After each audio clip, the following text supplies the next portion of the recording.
പരിശുദ്ധ പരമദിവ്യകാരുണ്യത്തിന് ആരാധനയും സ്തുതിയും പുകഴ്ചയും ഉണ്ടായിരിക്കട്ടെ. പരിശുദ്ധ പരമദിവ്യകാരുണ്യത്തിന് ആരാധനയും സ്തുതിയും പുകഴ്ചയും ഉണ്ടായിരിക്കട്ടെ. അപ്പോൾ നിങ്ങളുടെ എന്ത് പറയണം, ഇനി തുടങ്ങണം, എന്ത് പറയണമെന്നല്ല, എന്ത് പറഞ്ഞു തുടങ്ങണം എന്ന് ഞാൻ കർത്താവിനോട് ചോദിച്ചപ്പോഴാണ് ജയേഷ് ബ്രദർ ഒരു പാട്ട് പാടിയത്. എന്ത് പാട്ടാണ് പാടിയത്? എന്ത് പാട്ടാണ് പാടിയത്? ഇപ്പം ഒരു വാക്ക് മതി. അത് ലൂക്കായുടെ സുവിശേഷമാണ്, 7-ാം അധ്യായം 7-ാമത്തെ വാക്യം. വായിച്ചോളൂ. ശ്രുതികട്ടെ. ഹല്ലേലൂയ ഹല്ലേലൂയ ഹല്ലേലൂയ ഹല്ലേലൂയ. യേശുവേ നന്ദി. ഹല്ലേലൂയ സ്തോത്രം. ലൂക്ക 7:7.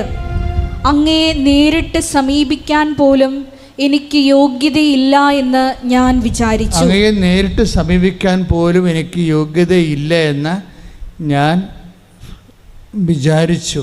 അതായത് പറയണതാണ്, ഒരു ശതാധിപനായ, അതായത് ഒരു സർക്കിൾ ഇൻസ്പെക്ടർ പറയണതാണ്. ശതാധിപൻ എന്നൊക്കെ പറഞ്ഞാൽ എനിക്ക് മനസ്സിലാകത്തില്ല. സർക്കിൾ ഇൻസ്പെക്ടർ എന്ന് വെച്ച് കഴിഞ്ഞാൽ 100 പോലീസുകാരുടെയൊക്കെ അധിപനായിട്ടുള്ള ആളാണ് സർക്കിള്, അല്ലേ? SI, സബ് ഇൻസ്പെക്ടറുണ്ട്, സർക്കിൾ ഇൻസ്പെക്ടറുണ്ട്. അപ്പോൾ റോമിലുള്ള ഒരു സർക്കിൾ ഇൻസ്പെക്ടർ പറയണതാണ്, ഈശ്വരനെ കാണാൻ വന്നപ്പോൾ പറഞ്ഞാണ്, 100 പട്ടാളക്കാരുടെ അധിപനാണ് ശതാധിപൻ. അപ്പോൾ അദ്ദേഹം എന്താ പറഞ്ഞത്?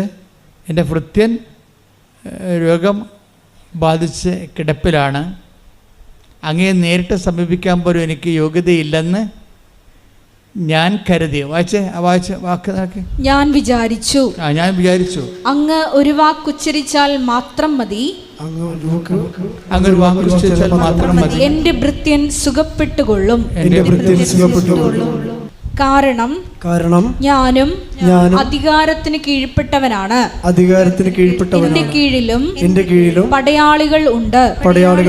ഞാൻ ഒരുവനോട് പോവുക എന്ന് പറയുമ്പോൾ അവൻ പോകുന്നു. വേറൊരുവനോട് വരിക എന്ന് പറയുമ്പോൾ അവൻ വരുന്നു. എന്റെ ദാസനോട് ഇത് ചെയ്യുക എന്ന് പറയുമ്പോൾ അവൻ ചെയ്യുന്നു. ഇതിൻ്റെ ഒരു വിഷയം എന്ന് വെച്ചാൽ, ഇത് നമ്മളെ ഉടമ്പടിക്ക് എതിരാണ് ഈ പാട്ട്. കുറേ കാലം കഴിയുമ്പോഴാണല്ലോ ഇങ്ങനെ പതുക്കെയാണല്ലോ വെളിപാടുകൾ ഇങ്ങനെ ഉണ്ട്. ഉടമ്പടി എന്ന് പറയുന്ന ദൈവികമായ പദ്ധതിക്ക് ഈ പാട്ട് എതിരാണ്. എങ്ങനെയാണ് എതിരാകണത്? ഉടമ്പടി വാക്കുകൊണ്ടല്ല ഉടമ്പടി ആക്ടിവേറ്റ് ആകണത്. എങ്ങനെയാണ്? അവൻ പറയണത് പോലെ ചെയ്തുകൊണ്ടാണ്. അതാണ് വിഷയം. നേരെ ഓപ്പോസിറ്റാണ്. പൊട്ടോസിൻ്റെ തിയോളജിയിലാണ് അവരാണിത് കൂടുതൽ ഉപയോഗിക്കുന്നത്. കാര്യം അവർക്ക് ബൈബിൾ എലോൺ സഫിക്സ് അല്ലെങ്കിൽ ഫെയ്ത്ത് എലോൺ, വിശ്വാസം മാത്രം മതി എന്ന് പറയുന്നവരാണ് അവരെ. കത്തോലിക്കൻ പറയും, കത്തോലിക്കത്തിന് എന്താ അപ്പോസ്തലിക സഭയിലുള്ളവരെന്താ പറയണത്? പാരമ്പര്യ അപ്പോസ്തലിക സഭയിലുള്ളവരെന്താ പറയണത്? വാക്ക് മാത്രം പോരാ, പിന്നെ പ്രവൃത്തിയും വേണം. അതാണ് വിഷയം. വിശ്വാസത്തിന് കർത്താവിനൊരു വാക്ക് മതി, പക്ഷെ നമുക്കൊരു വാക്ക് പോരാ. മനസ്സിലായില്ലേ? നമുക്കെന്ത് വേണം? പ്രവൃത്തിയും വേണം. എങ്ങനെ വേണം? അവൻ എല്ലാം നിങ്ങൾ സാക്ഷ്യങ്ങൾ നോക്കിയാൽ മനസ്സിലാവും. സാക്ഷ്യങ്ങൾ കേൾക്കുമ്പോൾ നിങ്ങൾക്ക് മനസ്സിലാകും ഓരോരുത്തരും ഉടമ്പടി ഫയറാക്കുന്നത് എങ്ങനെയാണ്. അവൻ പറയണ പോലെ ചെയ്താൽ പോലും നമുക്ക് ഉടമ്പടി മേജർ ഡ്യൂട്ടി ചെയ്യത്തില്ല, മൈനർ ഡ്യൂട്ടിയൊക്കെ ചെയ്യും. മേജർ ഡ്യൂട്ടി ചെയ്യണമെങ്കിൽ, ഇപ്പോൾ മേജർ ഡ്യൂട്ടി എന്ന് പറഞ്ഞാൽ കോംപ്ലിക്കേറ്റഡ് പ്രോബ്ലംസ് അല്ലേ, ലൈഫിൽ വരുന്ന കോംപ്ലിക്കേറ്റഡ് പ്രോബ്ലംസ് അല്ലേ, അത് അവൻ പറയണ പോലെ ചെയ്താലും ചില കോംപ്ലിക്കേറ്റഡ് പ്രോബ്ലംസ് അത് തരണം ചെയ്യാൻ പറ്റത്തില്ല. എന്താ കാരണം? അതിന് അവൻ പറയണത് പോലെ ചെയ്താലും പറ്റത്തില്ല. ചിലത് എന്ത് ചെയ്യണം? വിശേഷ വിധിയായി ചെയ്യണം. മത്തായി ശ്രീഹായുടെ സുവിശേഷം 5:47. സഹോദരങ്ങളെ മാത്രമേ. അതാണ് അവൻ പറയണതാണ്. സഹോദരൻ നിങ്ങളെ സ്നേഹിക്കാൻ, പരസ്പരം സ്നേഹിക്കാൻ പറയണത് എന്താണ്? പരസ്പരം സ്നേഹിക്കാൻ പറഞ്ഞ അവൻ പറയണതല്ലേ. പക്ഷേ സഹോദരങ്ങളെ മാത്രമേ സഹോദരങ്ങളെ മാത്രമേ നിങ്ങൾ അഭിവാദനം ചെയ്യുന്നുള്ളുവെങ്കിൽ വിശേഷവിധിയായി എന്താണ് നിങ്ങൾ ചെയ്യുന്നത്? വിജാതീയരും അത് തന്നെ ചെയ്യുന്നില്ലേ? അപ്പോഴേ യേശുവിനെ അറിയാത്തവരും അറിഞ്ഞവരും തമ്മിലുള്ള വിശ്വാസത്തിൻ്റെ ഗ്രാവിറ്റി പ്രത്യേകം തൂക്കി നോക്കുന്നുണ്ട് ബൈബിള്. അതാണ് ഈ നോൺ ക്രിസ്ത്യൻസിൻ്റെ സാക്ഷ്യങ്ങൾ. ക്രിസ്ത്യൻ സാക്ഷ്യങ്ങൾ വ്യത്യാസം വരണം. കാര്യം നോൺ ക്രിസ്ത്യൻസ് എന്ന് പറയുന്നവർ അവർ ഒത്തിരി കാര്യങ്ങൾ ഭംഗിയായിട്ട് ചെയ്യുന്നുണ്ട്, അവർക്ക് അടയാളം കിട്ടുന്നുണ്ടെങ്കിലും ക്രിസ്ത്യൻസ് അത് ഫോളോ ചെയ്യരുതൊരിക്കലും. കാര്യം നിങ്ങളിൽ നിന്ന് അതല്ല പ്രതീക്ഷിക്കുന്നത്, വിശേഷ വിധിയായിട്ടാണ് പ്രതീക്ഷിക്കുന്നത്. ഇത് നിങ്ങൾ കാത്തലിക്സും ക്രിസ്ത്യൻസും കാര്യം മറ്റുള്ള സഹോദരങ്ങളെ അവർ യേശുവെന്ന് ഒന്ന് വിളിച്ചാൽ മതിയാവും, ചിലപ്പോൾ അവർക്കത് ആക്ടിവേറ്റായി കിട്ടും, അനുഗ്രഹം. പക്ഷേ ക്രിസ്ത്യൻസിന് കിട്ടത്തില്ല. അതെന്താ കാര്യം? അതാണ് ആ ചോദ്യം ഒന്നിനു വായിച്ചത്. സഹോദരങ്ങളെ മാത്രമേ നിങ്ങൾ അഭിവാദനം ചെയ്യുന്നുള്ളുവെങ്കിൽ വിശേഷവിധിയായി എന്താണ് നിങ്ങൾ ചെയ്യുന്നത്? അപ്പൊ ക്രിസ്ത്യൻസ് എന്താ ചെയ്യേണ്ടത്? സാധാരണ ചെയ്യണ പോലെ ചെയ്താൽ ഇത് വർക്കൗട്ട് ചെയ്യത്തില്ല. എന്ത് ചെയ്യണം? വിശേഷവിധിയായി ചെയ്യണം. എന്താ കാര്യം? അടുത്ത ചോദ്യം നോക്കിയേ. വിജാതീയരും അത് തന്നെ ചെയ്യുന്നില്ലേ? എന്താണ്? അതായത് സഹോദരങ്ങളെ മാത്രമേ, അതായത് അതിൻ്റെ മിനിമം സാറ്റിസ്ഫാക്ഷൻ, ഒരു വചനത്തിൻ്റെ മിനിമം കാര്യങ്ങൾ മാത്രം ചെയ്താലേ അക്രൈസ്തവർക്ക് ഇത് ഓക്കെ ആവും. പക്ഷേ ക്രൈസ്തവർക്ക് ഇത് ഓക്കെ ആകത്തില്ല. അവരെന്ത് ചെയ്യണം? അവർ വിശേഷവിധിയായി ചെയ്യണം, എക്സ്ട്രാ ചെയ്യണം. എന്തുകൊണ്ട് അങ്ങനെ ചെയ്യണത്? അതെപ്പോഴും നമ്മൾ ശ്രദ്ധിക്കണം. അതായത് ക്രിസ്ത്യൻസിന് പെട്ടെന്ന് അക്രൈസ്തവരെ പോലെ അവരാണല്ലോ വലിയ സാക്ഷ്യങ്ങൾ പറയണത്, അവരതിനേക്കാൾ വലിയ സാക്ഷ്യം ക്രിസ്ത്യൻസിനെ പറയാൻ പറ്റും. പക്ഷേ ഇതിൻ്റെ ന്യൂക്ലിയസ് അറിഞ്ഞിരിക്കണം. എന്താണ് വിശേഷവിധി? ഇപ്പം ഞാനേ ഉദാഹരണത്തിന് നിദ എന്നും പറഞ്ഞ് ബാംഗ്ലൂരിൽ നിന്നൊരു സാക്ഷ്യം കേട്ടായിരുന്നു ഇത് രാവിലെ. അപ്പം അവരെന്നാ ചെയ്തതെന്ന് വെച്ച് കഴിഞ്ഞാൽ, നിങ്ങൾ ഈ ഉടമ്പടി പ്രാർത്ഥന, പ്രത്യക്ഷീകരണ പ്രാർത്ഥന നമ്മൾ കൊടുത്തത് അവർ 5 ഭാഷകളിലേക്ക് തർജ്ജമ ചെയ്തത്, 5 എടുത്തിട്ട് പ്രിൻ്റ് ഔട്ട് ചെയ്ത് എല്ലാവർക്കും വിതരണം ചെയ്ത് നോക്കിയാൽ അപ്പോൾ വിശേഷവിധിയായി. അതാണ് വിശേഷവിധി എന്ന് പറയുന്നത്. നമ്മൾ പറയണതിനേക്കാൾ കൂടുതൽ ചെയ്യും. അല്ല, ഒരു വാക്ക് മതി എന്ന് വെച്ചാൽ നടക്കത്തില്ല. ഒരു വാക്ക് കൊണ്ട് ഈ സംഭവം വർക്കൗട്ട് ചെയ്യത്തില്ല. കർത്താവിനൊരു വാക്ക് മതി, പക്ഷെ നമുക്കൊരു വാക്ക് പോരാ. നമുക്ക് സാധാരണ ചെയ്യണതും പോരാ. പിന്നെ എന്ത് ചെയ്യണം? വിശേഷവിധിയായി ചെയ്യണം. ഇപ്പം വേറെ ഷിജിനി എന്നും പറഞ്ഞ സഹോദര സാക്ഷ്യം കേട്ടോ, ഷിജിനി. ഇപ്പം ഇവരെല്ലാം ചെയ്യുന്നത് വിശേഷവിധിയാണ് ചെയ്യണത്. അതായത് ചെയ്യുന്നതിനാണ് പ്രാധാന്യം, ചൊല്ലുന്നതിനേക്കാൾ. ഉടമ്പടിയിൽ എല്ലാ വിഷയങ്ങൾക്കും സമാധാനം ഉണ്ടാകുന്നതിൻ്റെ പ്രധാനപ്പെട്ട കാരണം നമ്മൾ ചൊല്ലുന്നതിനേക്കാളും ചെയ്യുന്നതിനാണ് അവിടെ പ്രാധാന്യം. ചെയ്താലും പറ്റത്തില്ല, പിന്നെ എന്ത് ചെയ്യണം? വിശേഷവിധിയായി ചെയ്യണം. പ്രാർത്ഥിക്കുക. കർത്താവായ ദൈവമേ, എൻ്റെ പ്രേക്ഷിത പ്രവർത്തനങ്ങളെ, സുവിശേഷ വേലയെ ത്യാഗം സഹിച്ചുകൊണ്ട് ചെയ്യുവാൻ എന്നെ സഹായിക്കണമേ. ഇപ്പം ഷിജിനി എന്ന് പറഞ്ഞ മോള് അവരൊരു അക്രൈസ്തവ സഹോദരിയാണ്. അവളെന്നാ ചെയ്യണത്? പത്രം കൊടുക്കുമ്പോൾ കൃപാസനത്തിൻ്റെ ഒരു ഉപ്പും പൊതിഞ്ഞ് കൊടുക്കും. ഇത് വല്ലവരും ഇവിടുന്ന് വല്ലവരും പറഞ്ഞതാണോ? അല്ല, ഒന്നും പറഞ്ഞതല്ല. അവർ സ്വന്തമായിട്ട് ചെയ്യണതാണ്. വിശേഷവിധിയായി ചെയ്യാൻ. അവരെ പക്ഷേ ക്രിസ്ത്യനല്ല, അക്രൈസ്തവ സഹോദരിയാണ് ഷിജിനി. അവർ ചെയ്യണത് എന്താണ്? അവർ പത്രം ചുമ്മാ കൊണ്ടേ കൊടുക്കുകയല്ല, എവിടെയെങ്കിലും പറ്റി ഓടിക്കളയുകയല്ല, അല്ലെങ്കിൽ പപ്പാടുത്ത് കൊടുത്തിട്ട് ആൾക്കാരെ കൊണ്ട് കൊടുപ്പിക്കുകയല്ല ചെയ്യണത്. അവർ തന്നെ കൊടുക്കുമ്പോൾ അതിൻ്റെ കൂടെ വെഞ്ചരിച്ച് ഇത്തിരി ഉപ്പും പൊതിഞ്ഞ് കൊടുക്കും. എന്നിട്ട് എന്ത് പറയും? മാതാവിനെക്കുറിച്ച് അവരോട് സംസാരിക്കും. ഞാൻ എല്ലാവരോടും മാതാവിനെക്കുറിച്ച് സംസാരിക്കുമെന്ന്. അപ്പം ഞാൻ തൻ്റെ താത്താമാരൊക്കെ ഉണ്ട്, മുസ്ലിം താത്താമാരൊക്കെ ഉണ്ട്. ഞാൻ താത്തായോട് പറഞ്ഞു, നിങ്ങളുടെ പ്രശ്നങ്ങളെല്ലാം തീരും, മാതാവിൻ്റെ അടുത്ത് വന്നാൽ മതി. അപ്പോൾ 2 താത്തായും കൂട്ടിക്കൊണ്ട് ഈ ഷിജിനി ഇവിടെ വരും. അപ്പോൾ ഒരു താത്തയുടെ കാര്യം അപ്പം തന്നെ മാതാവ് ആ ആഴ്ച തന്നെ സെറ്റ് ചെയ്യും. അപ്പോൾ നോക്കിയേ, ഹിന്ദുസ് മുസ്ലിംസിനെയും കൂട്ടിക്കൊണ്ട് വരികയാണ്. എവിടെ? ഉടമ്പടിക്ക്. അപ്പോൾ കത്തോലിക്കൽ എന്ത് ചെയ്യും? കത്തോലിക്ക് എഴുന്നേറ്റ് വരുമ്പോഴത്തേനും 9 മണിയാവും. അതാണ് പ്രശ്നം. അത് പ്രശ്നമാണ്. അതാണ് വിശേഷം. ഒരു വാക്കുകൊണ്ട് സംഭവം നിൽക്കത്തില്ലെന്ന് പറയാൻ കാര്യം.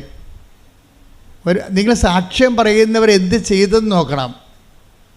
സാക്ഷ്യം പറയുന്നവർ എന്താണ് അവർ തീഷ്ണമായ സ്നേഹത്തോടെയാണ് ഇത് ചെയ്യണത്.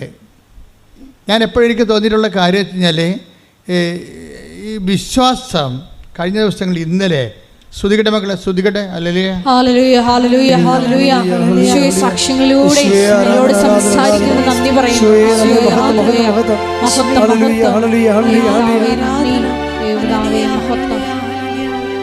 വിശ്വാസം വർക്കൗട്ട് ചെയ്യണത് 2 തരത്തിലുണ്ട്. ഒന്ന് പ്രാർത്ഥന കൊണ്ടും പ്രവർത്തനം കൊണ്ടും വിശ്വാസം വർക്കൗട്ട് ചെയ്യും.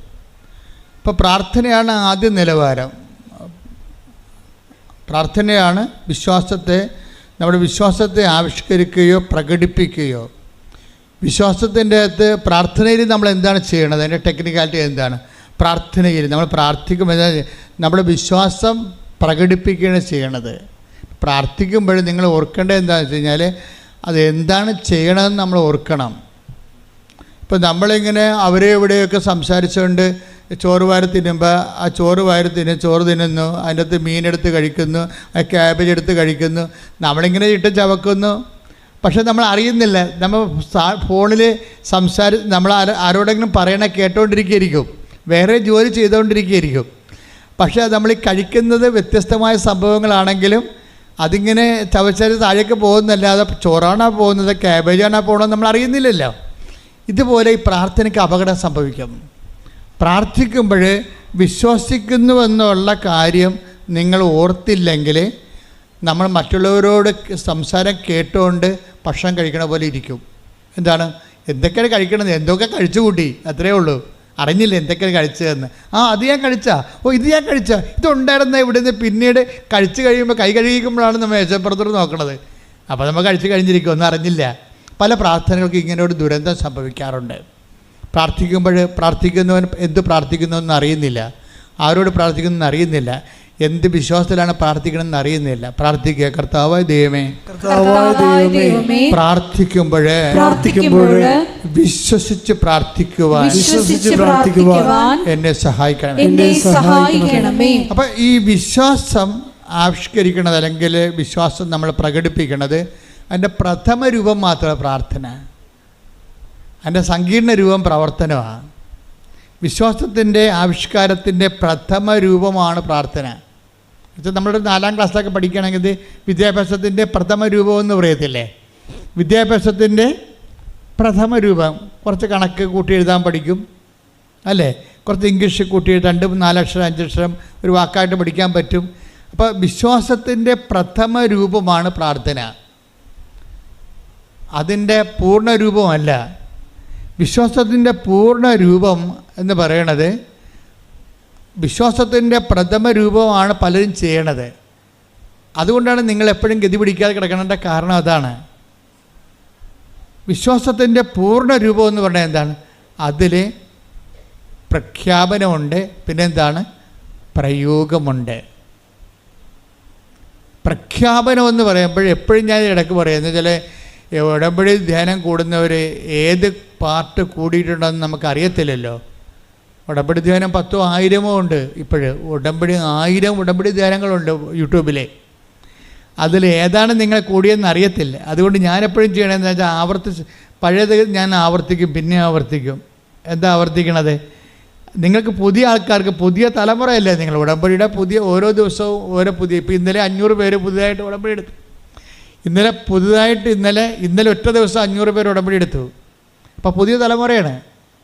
അപ്പോൾ എന്ത് ചെയ്യും? ഇവർക്ക് പുതിയ ആൾക്കാർക്ക് പഴയ കാര്യങ്ങൾ അറിയത്തില്ല പലർക്കും. അപ്പോൾ പുതിയ ആൾക്കാർക്ക് പഴയ കാര്യങ്ങൾ അറിയണമെന്നുണ്ടെങ്കിൽ ഈ ധ്യാനം കൂടുമ്പോഴല്ലേ അറിയാൻ പറ്റത്തുള്ളൂ. പറയാൻ പറ്റുമ്പോൾ എപ്പോഴും നമ്മൾ ശ്രദ്ധിക്കേണ്ടത് വിശ്വാസത്തിൻ്റെ പ്രഥമ രൂപമാണ് പ്രാർത്ഥന. അപ്പോൾ വെച്ചാൽ നമ്മുടെ ഒരു 4ാം ക്ലാസ് പഠിപ്പാണ് ഉള്ളത്. അതിൻ്റെ നിങ്ങൾക്ക് പ്രാർത്ഥിക്കുക മാത്രം ചെയ്യണമെങ്കിൽ ആത്മീയ വിദ്യാലയത്തിൽ നിങ്ങൾ 4ാം ക്ലാസ് കരുതിയാണ്, അത്രേ ഉള്ളൂ. ഇപ്പോൾ പഠിയിട്ടില്ലേ? ഏത് ക്ലാസ്സിലാണ് ഇരിക്കണമെന്ന് മനസ്സിലായില്ലേ? ഏത് ക്ലാസ്സിലാണ് ഇരിക്കണമെന്ന് മനസ്സിലായില്ലേ? നിങ്ങൾ പ്രാർത്ഥിക്കുക മാത്രമാണ് ചെയ്യണമെങ്കിൽ വിശ്വാസത്തിൻ്റെ പ്രഥമ രൂപം മാത്രമാണ് പ്രാർത്ഥന. അപ്പം അങ്ങനെയാണെങ്കിൽ നിങ്ങൾ എന്താ ചെയ്യണത്? നിങ്ങൾ വിശ്വാസത്തിൻ്റെ സാക്ഷരതയിലെ 4ാം ക്ലാസ്സിലാണ്. 4ാം ക്ലാസ്സുകാർക്ക് 4ാം ക്ലാസ്സുകാരുടെ പണി കിട്ടും, അത്രയേ ഉള്ളൂ. വലിയ പണിയൊന്നും ചെയ്യാൻ പറ്റത്തില്ല.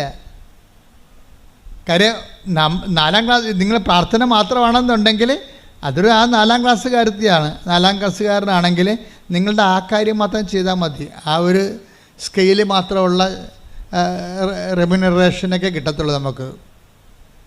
അപ്പം ഇതിനെക്കുറിച്ചൊരു ഐഡിയ ഉണ്ടാകണം. പിന്നെ എന്ത് ചെയ്യണം? നമ്മൾ വിശ്വാസത്തിൻ്റെ പ്രഥമ പാഠങ്ങൾ പിന്നിട്ട് പക്വതയിലേക്ക് വളരണം. Take the word of God. ശ്രുതിക്കട്ടെ ഹല്ലേലൂയ ഹല്ലേലൂയ ഹല്ലേലൂയ ഹല്ലേലൂയ. യേശുവേ നന്ദി. ഹല്ലേലൂയ ഹല്ലേലൂയ. യേശുവേ ആരാധന ആരാധന ആരാധന. യേശുവേ നന്ദി. മഹത്വം മഹത്വം മഹത്വം. ഹെബ്രായർ 6:1. ഹെബ്രായർ 6:1. അതിനാൽ ക്രിസ്തുവിന്റെ വചനത്തിന്റെ പ്രഥമ പാഠങ്ങൾ പിന്നിട്ട് നമുക്ക് പക്വതയിലേക്ക് വളരാം. നിർജീവ പ്രവർത്തികളിൽ നിന്നുള്ള തിരിച്ചുവരവാണ്. എന്താണ് നിർജീവ പ്രവർത്തികളിൽ നിന്നുള്ള നിർജീവ പ്രവർത്തി എന്ന് പറയുന്നത് ജീവൻ പ്രവർത്തികളെ ദൈവം വിശ്വാസം ഇങ്ങനെ പ്രവർത്തികളാൽ സാധൂകരിക്കപ്പെടുന്നുണ്ടെങ്കിലും ഈ പ്രവർത്തികളെ ദൈവം പിന്നെയും തിരിക്കുകയാണ്. എന്താ കാര്യം? ജീവനുള്ള പ്രവൃത്തിയും ജീവനില്ലാത്ത പ്രവൃത്തിയും. എന്നുവെച്ചാൽ കൃപ നമുക്ക് നൽകുന്ന പ്രവൃത്തിയുണ്ട്. കൃപയും ജീവനും ഒരേ അർത്ഥമാണ് ബൈബിളിലുള്ളത്. ഈശോ പറയും, ഞാൻ വന്നിരിക്കുന്നത് അവർക്ക് ജീവനുണ്ടാകാനും അത് സമർത്ഥമാണ്. 10:10 അങ്ങനെ പറയും. യോഹന്നാന്റെ 10:10 എന്താ പറയണത്? ഒന്ന് പറഞ്ഞ്, ഞാൻ വന്നിരിക്കുന്നത് അവർക്ക് ജീവനുണ്ടാകാനും അത് സമൃദ്ധമായി ഉണ്ടാകാനും. അപ്പോൾ അവിടെ ജീവൻ എന്ന് പറയുന്നത് ആ ജീവൻ തന്നെയാണ് നമ്മൾ യോഹന്നാൻ 1:16 പറയണത്. എന്താ പറയണത്? തൻ്റെ നാമത്തിൽ വിശ്വസിക്കുന്നവർക്കെല്ലാം പറഞ്ഞേ, തന്റെ നാമത്തിൽ വിശ്വസിക്കുന്നവർക്കെല്ലാം കൃപയ്ക്ക് മേൽ കൃപ. അപ്പൊ ഈ കൃപയ്ക്ക് മേൽ കൃപ നൽകിയിരിക്കുന്ന പറയണ കൃപയ്ക്ക് മേൽ യോഹന്നാൻ 1:16 കൃപയ്ക്ക് മേൽ കൃപയും യോഹന്നാൻ 10:10 ജീവനുണ്ടാകാനും സമർത്ഥമായി ഉണ്ടാകാൻ ജീവൻ സമൃദ്ധിയും മേൽകൃപയും സമർത്ഥമായ ജീവനും ഒരേ വാക്ക് തന്നെയാണ്. ശരിക്കും പറഞ്ഞാൽ എന്താണ്? കൃപയാണ്, ദൈവികമായ ശക്തിയാണ്. നമ്മളിലേക്ക് അപ്ലോഡ് ചെയ്യുന്ന ശക്തി ചിലപ്പോൾ സിംഗിൾ ഫേസ് ആയിരിക്കും. അപ്പോൾ സിംഗിൾ ഫേസ് ആണെങ്കിൽ ഒരു മൈക്കൊക്കെ ഓപ്പറേറ്റ് ചെയ്യാൻ പറ്റും. പക്ഷേ സമർത്ഥമായ ജീവനെന്ന് പറയുമ്പോൾ 3 ഫേസ് ആയിട്ടുള്ള പവറാണ് വരണമെന്നുണ്ടെങ്കിൽ ഹെവി ഡ്യൂട്ടി എടുക്കും. വലിയ കാര്യങ്ങൾ, ഇതിനേക്കാൾ വലിയ കാര്യങ്ങൾ നിങ്ങൾ ചെയ്യും. Take the word of God. വലിയ കാര്യങ്ങൾ ശ്രദ്ധിക്കട്ടെ. ഹല്ലേലൂയ ഹല്ലേലൂയ ഹല്ലേലൂയ ഹല്ലേലൂയ ഹല്ലേലൂയ. യേശുവേ നന്ദി. ഹല്ലേലൂയ സ്തോത്രം. ഹല്ലേലൂയ. യോഹന്നാൻ 14:12. യോഹന്നാൻ 14:12 സത്യം സത്യമായി ഞാൻ നിങ്ങളോട് പറയുന്നു. സത്യം സത്യമായി ഞാൻ നിങ്ങളോട് പറയുന്നു, എന്നിൽ വിശ്വസിക്കുന്നവനും ഞാൻ ചെയ്യുന്ന പ്രവൃത്തികൾ ചെയ്യും. ഞാൻ പിതാവിന്റെ അടുത്തേക്ക് പോകുന്നത് കൊണ്ട് ഇവയേക്കാൾ വലിയവയും അവൻ ചെയ്യും. അപ്പോഴേ പിതാവിന്റെ അടുത്ത് പോവുകയും പിന്നെന്താ സംഭവിക്കണത്? പിതാവിൻ്റെ അടുത്ത് പോകുന്നതെന്ന് പറയുമ്പോൾ അതിൻ്റെ അകത്ത് ഇംപ്ലിക്കേഷൻസ് ഉണ്ട് ഒത്തിരി. പിതാവിൻ്റെ അടുത്ത് പോവുകയും എന്താണ് ആ വചനം ഒന്ന് വായിച്ച്. യോഹന്നാൻ 4:14-12 ഒന്ന് വായിച്ച്. ഞാൻ പിതാവിന്റെ അടുത്തേക്ക് പോകുന്നത് കൊണ്ട് പറഞ്ഞേ, ഞാൻ പിതാവിൻ്റെ അടുത്തേക്ക് പോകുന്നത് കൊണ്ട് ഇവയേക്കാൾ വലിയവയും അവൻ ചെയ്യും. അപ്പം ഞാൻ പിതാവിൻ്റെ അടുത്ത് പോകുന്നത് കൊണ്ട് എന്ത് പറ്റി? ഇതിനേക്കാൾ വലിയവയും അവൻ ചെയ്യും. അപ്പോൾ വലിയ കാര്യങ്ങൾ കണ്ട വലിയ കാര്യം. അപ്പോൾ ദൈവം തന്നെ കാര്യങ്ങൾ എത്ര എടുത്തിരിക്കുന്നു? ചെറിയ കാര്യങ്ങളുണ്ട്, പിന്നെന്താണ്? വലിയ കാര്യങ്ങളുണ്ട്.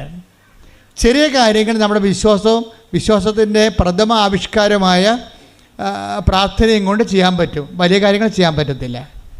വലിയ കാര്യങ്ങൾ ചെയ്യണമെങ്കിൽ വലിയ വിശ്വാസം എന്ന് പറയുന്ന സംഭവങ്ങൾ വേണം. വലിയ കാര്യങ്ങൾ ചെയ്യണമെങ്കിൽ വലിയ വിശ്വാസം എന്ന് വെച്ചാൽ ക്രിസ്തുവിൽ തന്നെ നമുക്ക് ചെറിയ വിശ്വാസം ഉണ്ടാകും, വലിയ വിശ്വാസം ഉണ്ടാകും. എന്ന് പറഞ്ഞ് ക്രിസ്തുവിൽ തന്നെ നമ്മൾക്ക് ചെറിയ വിശ്വാസം ഉണ്ടാകും, വലിയ വിശ്വാസം ഉണ്ടാകും. അപ്പം ക്രിസ്തുവിനെ അറിയണതനുസരിച്ചാണ് ആ വിശ്വാസത്തിൻ്റെ ആക്കത്തൂക്കം ഉണ്ടാകുന്നത്, അനുപാതികം. ക്രിസ്തുവിനെ നമ്മൾ അറിയുന്നതിന് ആനുപാതികമായിരിക്കും നിങ്ങൾക്ക് ലഭിക്കുന്ന വിശ്വാസത്തിൻ്റെ ആക്കത്തൂക്കം. ഇപ്പോഴ് അയാളോട് എന്ത് പറയുന്നു? ലൂക്ക 7:8. ലൂക്ക 7:8 എന്താണ്? കാരണം ഞാനും അധികാരത്തിന് കീഴ്പ്പെട്ടവനാണ്. ക്രിസ്തു പറയുന്നുണ്ട് ഇത്രയും വലിയ വിശ്വാസം ഇസ്രായേലിൽ പോലും കണ്ടിട്ടില്ല. Take the bed of God that 7:9 ലൂക്ക 7:9. യേശു ഇത് കേട്ട് അവനെപ്പറ്റി വിസ്മയിച്ചു. ആരെക്കുറിച്ച്? ശതാധിപനെ കുറിച്ച്. തന്നെ അനുഗമിച്ചിരുന്ന ജനക്കൂട്ടത്തിന് നേരെ തിരിഞ്ഞ് അവൻ പറഞ്ഞു, ഞാൻ നിങ്ങളോട് പറയുന്നു, ഇസ്രായേലിൽ പോലും ഇതുപോലുള്ള വിശ്വാസം ഞാൻ കണ്ടിട്ടില്ല.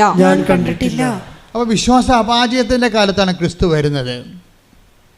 ക്രിസ്തു നമ്മുടെ ജീവിതം ഇസ്രായേലിൽ പോലും ഈ ഒരു വിജാതിയൻ്റെ വിശ്വാസം ഇല്ലാത്തൊരു കാലമാണത്.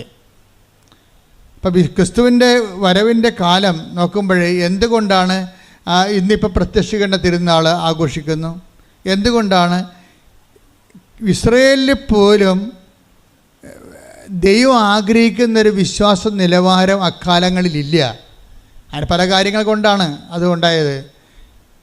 അതുകൊണ്ട് ആട്ടിടയന്മാരെ പോയി മത്സ്യത്തൊഴിലാളികളെയൊക്കെ പോയി കാണേണ്ടി വരേണ്ട ഒരു അവസ്ഥ വരണത് അന്നത്തെ സമൂഹത്തിൽ നിലവിൽ വിശ്വാസം നിലനിൽക്കുന്ന ആൾക്കാരാണ് അവരെ. പൊതുസമൂഹത്തിൻ്റെ മുമ്പിൽ ആചാര അനുഷ്ഠാന വിശ്വാസമാണ്, അകത്തളങ്ങളിലേക്കുള്ള ആന്തരിക വിശ്വാസമില്ല. വിശ്വാസം എന്ന് പറയുമ്പോൾ ചിലപ്പോൾ അനുഷ്ഠാനങ്ങൾ നമ്മൾ പാലിക്കും, ആചാരങ്ങൾ നമ്മൾ പാലിക്കും, ഞായറാഴ്ച നമ്മൾ പള്ളിയിൽ പോകും, ചിലപ്പോൾ കുമ്പസാരിക്കും, ചില കുർബാനയൊക്കെ സ്വീകരിക്കും എന്ന് പറഞ്ഞാലും പ്രവൃത്തികളിൽ വരുമ്പോൾ ഒരു വ്യത്യാസം, ഒരു ആ വിശ്വാസത്തിൻ്റെ ആന്തരികത ഉണ്ടാകത്തില്ല. അതുകൊണ്ട് ദൈവം അത് നിങ്ങളുടെ ആചാര അനുഷ്ഠാനങ്ങളെ കൗണ്ട് ചെയ്യപ്പോൾ ചില ആൾക്കാർ കാണിക്കൂട്ടുന്ന ആചാര അനുഷ്ഠാനങ്ങൾ ദൈവം കൗണ്ട് ചെയ്യത്തില്ല. എന്താ കാര്യം എന്ന് വെച്ച് കഴിഞ്ഞാൽ അവരത് ചെയ്തതിന് ശേഷം വീട്ടിൽ വന്നിട്ടും പാവത്തങ്ങളോടും വീട്ടിലുള്ളവരോടും തട്ടിപ്പും അതുപോലെ തന്നെ തരികിട പരിപാടിയൊക്കെ കാണിക്കും. അപ്പോൾ തട്ടിപ്പും തരികിട പരിപാടിയും കാണിച്ചു കഴിഞ്ഞാൽ ഉള്ള പ്രശ്നം എന്താണ്? അവരെ ആചാര അനുഷ്ഠാനങ്ങളിൽ മാത്രമുള്ള വിശ്വാസമാണ്, ആ വിശ്വാസം ദൈവം അംഗീകരിക്കുന്നില്ല. അതാണ് എൻ്റെ വിഷയം. അതാണ് ഇസ്രായേലിൽ പോലും ഇതുപോലുള്ള വിശ്വാസം കണ്ടെത്തലെന്ന് വെച്ചാൽ സാധാരണ റോമൻ പവറിൽ ഉണ്ടാകുന്ന വിശ്വാസം പോലും ഇസ്രായേലിൽ ആന്തരികമായ വിശ്വാസം നിലനിൽക്കണില്ല. ഇത് സഭയ്ക്കും സംഭവിക്കും, നിങ്ങൾക്കൊക്കെ സംഭവിക്കും. നിങ്ങൾ കുറേ കാര്യങ്ങൾ എങ്ങനെ കാട്ടിക്കൂട്ടി ചെയ്യും സാങ്കേതികമായിട്ട്, പക്ഷേ ആന്തരികമായിട്ട് നിങ്ങൾ ദൈവത്തെ സ്നേഹിക്കുന്നുണ്ടോ എന്ന് ചോദിച്ചു കഴിഞ്ഞാൽ എന്തെങ്കിലും ഒരു പ്രശ്നം വരുമ്പോൾ അറിയാൻ പറ്റും.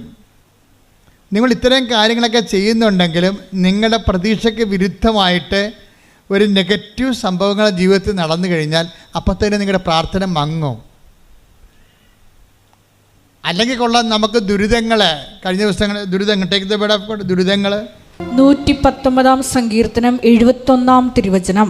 ദുരിതങ്ങൾ എനിക്ക് ഉപകാരമായി. പറഞ്ഞ ദുരിതങ്ങൾ എനിക്ക് ഉപകാരമായി.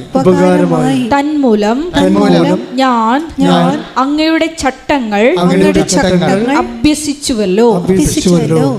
വചനങ്ങൾ അഭ്യസിക്കാൻ വേണ്ടിയാണ് നമുക്ക് ദുരിതങ്ങൾ തരണത്. അവൻ പറയണ പോലെ ചെയ്യണമെന്നല്ലേ വചനം. അപ്പം അവൻ പറയണ പോലെ ചെയ്യണമെന്നുണ്ടെങ്കിൽ നമുക്ക് രണ്ട് കാര്യങ്ങൾ ദൈവം തരും. ഒന്ന് അനുഗ്രഹങ്ങൾ തരും, അപ്പോൾ നമുക്ക് ബൂസ്റ്റഡ് ആവും. അതേസമയത്ത് ദുരിതങ്ങളും തരും. എന്തിനാ കാര്യം? അപ്പോൾ ദുരിതങ്ങൾ, ഈ ഉടമ്പടി കാലത്തുള്ള ദുരിതങ്ങൾ നിങ്ങൾ പ്രത്യേകിച്ച് നോട്ട് ചെയ്യണം. അപ്പോൾ നിങ്ങൾ ഡൗൺ ആയി പോകരുത്. ദൈവസ്നേഹത്തിൻ്റെ വേറെ ആവിഷ്കാരമാണത്. ദൈവസ്നേഹം നമ്മളിലേക്ക് ദുരിതമായിട്ടും വരും. ബ്ലെസ്സിങ്ങിന് ഡിസ്കസ് എന്ന് പറഞ്ഞ പോലെ പറയുകയല്ല. ഇപ്പം തന്നെ സാനിയ എന്നും പറഞ്ഞൊരു മോള് സാക്ഷ്യം പറഞ്ഞു. അവളുടെ പ്രശ്നം എന്താ? അവൾ 4ാം നിലയിൽ നിന്ന് വീണ് വല്ല പിടിയും കിട്ടുക. 4ാമത്തെ നിലയിൽ നിന്ന് താഴെ വീണ് അവൾക്ക് ബോധം പോയി. ബോധം വന്നപ്പോൾ ഡോക്ടർ പറഞ്ഞ്, ടെസ്റ്റ് പറഞ്ഞ് നിനക്ക് 3 ഓപ്പറേഷൻ ഉണ്ടെന്ന് പറഞ്ഞ്. അപ്പോൾ ഒരുത്തി കൊണ്ടുവന്ന് കൃപാസനം പത്രം കൊടുത്ത്. അപ്പോൾ അവൾ വിചാരിച്ച്, മാതാവേ ഞാനിവിടുന്ന് എഴുന്നേറ്റ് വരികയാണെങ്കിൽ തീർച്ചയായിട്ടും വന്ന് ഉടമ്പടി ചെയ്തോളാം എന്ന് പറയും. അപ്പോൾ 4ാം നിലയിൽ നിന്ന് വീണ പക്ഷിയുടെ പിറ്റേ ദിവസം ഡോക്ടർ വീണ്ടും ടെസ്റ്റ് ചെയ്ത് പറഞ്ഞ് അത് 1 ചുരുക്കി കൊടുത്ത് 3 ഓപ്പറേഷൻ വേണ്ട, നിനക്ക് ഒന്ന് മതിയെന്ന് പറഞ്ഞു. അവളങ്ങനെ കോട്ടയം മെഡിക്കൽ കോളേജിൽ കൊണ്ടുവന്നിട്ട് അവിടെ നിന്ന് ചികിത്സിച്ച് ഒരു ഓപ്പറേഷൻ കഴിഞ്ഞ് നാട്ടിലെത്തി. അവൾ എഴുന്നേറ്റ് നടക്കണ്ടേ, 4ാം നിലയിൽ നിന്ന് വീണ്ടിരിക്കുകയാണ്, ഉറങ്ങിപ്പോയിരിക്കുന്ന ആൾ. അപ്പോൾ അവൾ പറഞ്ഞിരിക്കണത്, ഞാൻ ഒന്ന് എഴുന്നേപ്പിൽ നിർത്തിയാൽ മതി, ഞാൻ അമ്മയെ വന്ന് കണ്ടോളാം. ഇപ്പോൾ ആൾക്കാർ ഉടമ്പടി എടുക്കുക എന്നുള്ളക്കാൾ ആൾക്കാർ പറയണത് അമ്മയെ വന്ന് കാണുക എന്നുള്ളതാണ്. അപ്പം അങ്ങനെയുള്ള ഉദ്ദേശത്തിൽ വന്ന് കാണുന്നവർ ആ ഒരു സ്നേഹമാണ് അവിടുത്തെ പ്രശ്നം, ബന്ധമാണ്. ഉടമ്പടി ഒരു സങ്കീർണമായൊരു ബന്ധമാണ്, ശാശ്വത ബന്ധത്തിലേക്ക് നമ്മൾ. പക്ഷേ ആദ്യത്തെ ബന്ധം എന്താണ്? അമ്മയെ വന്ന് കാണുന്ന കാഴ്ചയും ഒരു കാഴ്ചയുടെ ഉടമ്പടിയാണ്. അത് ചുമ്മാ കണ്ടിട്ട് പോകണമല്ലല്ലോ. പിന്നെ എന്താണ്? അമ്മ പറയണ പോലെയൊക്കെ ജീവിതം ക്രമീകരിച്ച് അങ്ങനെ അവർ ഉടമ്പടി എടുക്കുന്നത്. ഇപ്പം കാഴ്ച ഉടമ്പടികൾ ഭയങ്കരമായിട്ട് നടക്കുന്നുണ്ട് ഇവിടെ. ഒത്തിരി പേര് വരും, വന്നിട്ട് അമ്മയെ കണ്ടിട്ട് പോകും, കണ്ണീരിട്ടിട്ട് പോകും, പിന്നെ പിറ്റേ ആഴ്ച ഒന്ന് ഉടമ്പടി എടുക്കും. അപ്പോൾ ഈ കാഴ്ച ഉടമ്പടി അവൾ പറയണത് എന്നെ ഒന്ന് എഴുന്നേപ്പിൽ നിർത്തിയാൽ മതി, നിർത്തിയാൽ ഞാൻ വന്ന് ഉടമ്പടി എടുക്കാം എന്ന് പറയും.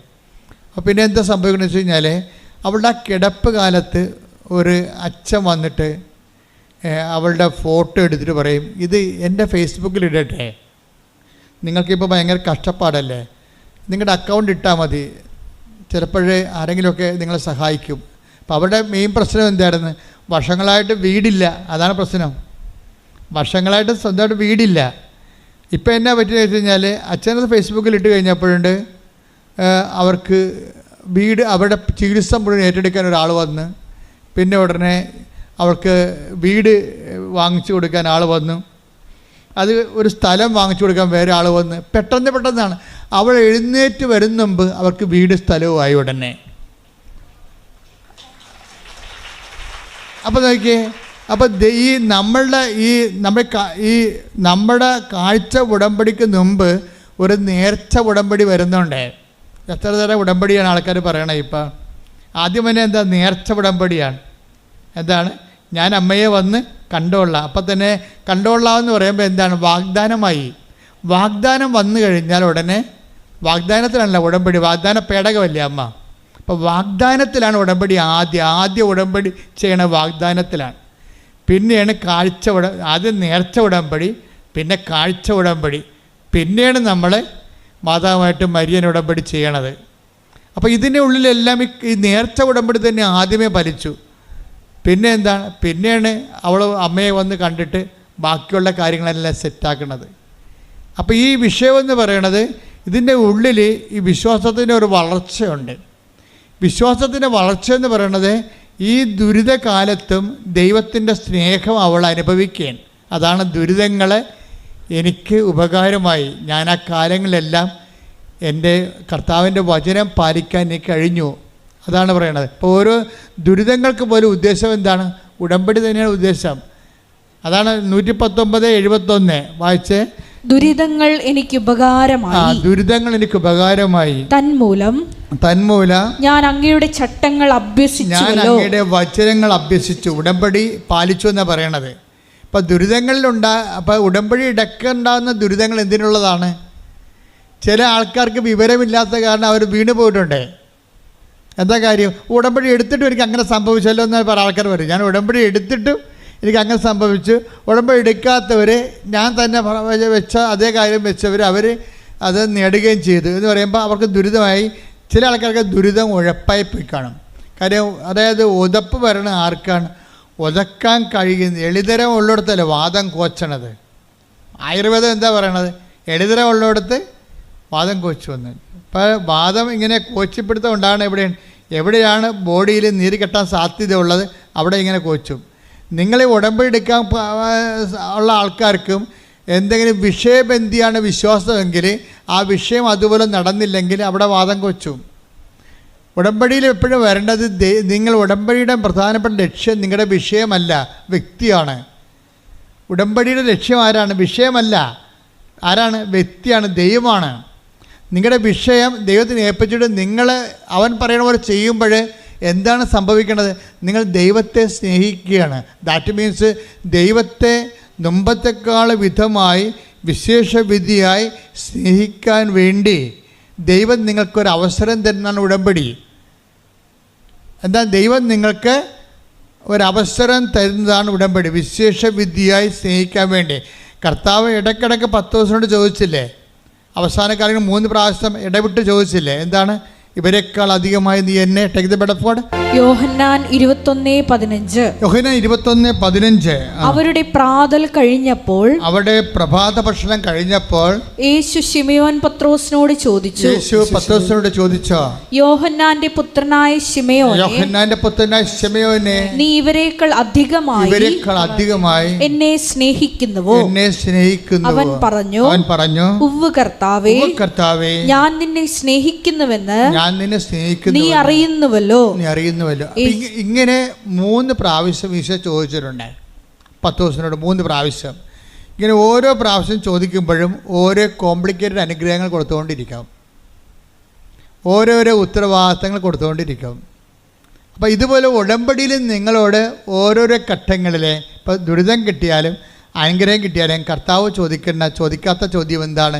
നീ ഇവരെക്കാൾ അധികമായി എന്നെ സ്നേഹിക്കുന്നുവോ? ഉടമ്പടി എന്ന് പറയുന്നത് ദൈവസ്നേഹത്തിലേക്കുള്ള ഒരു ഭയങ്കര വിളിക്കുള്ളിലെ വിളിയാണ്.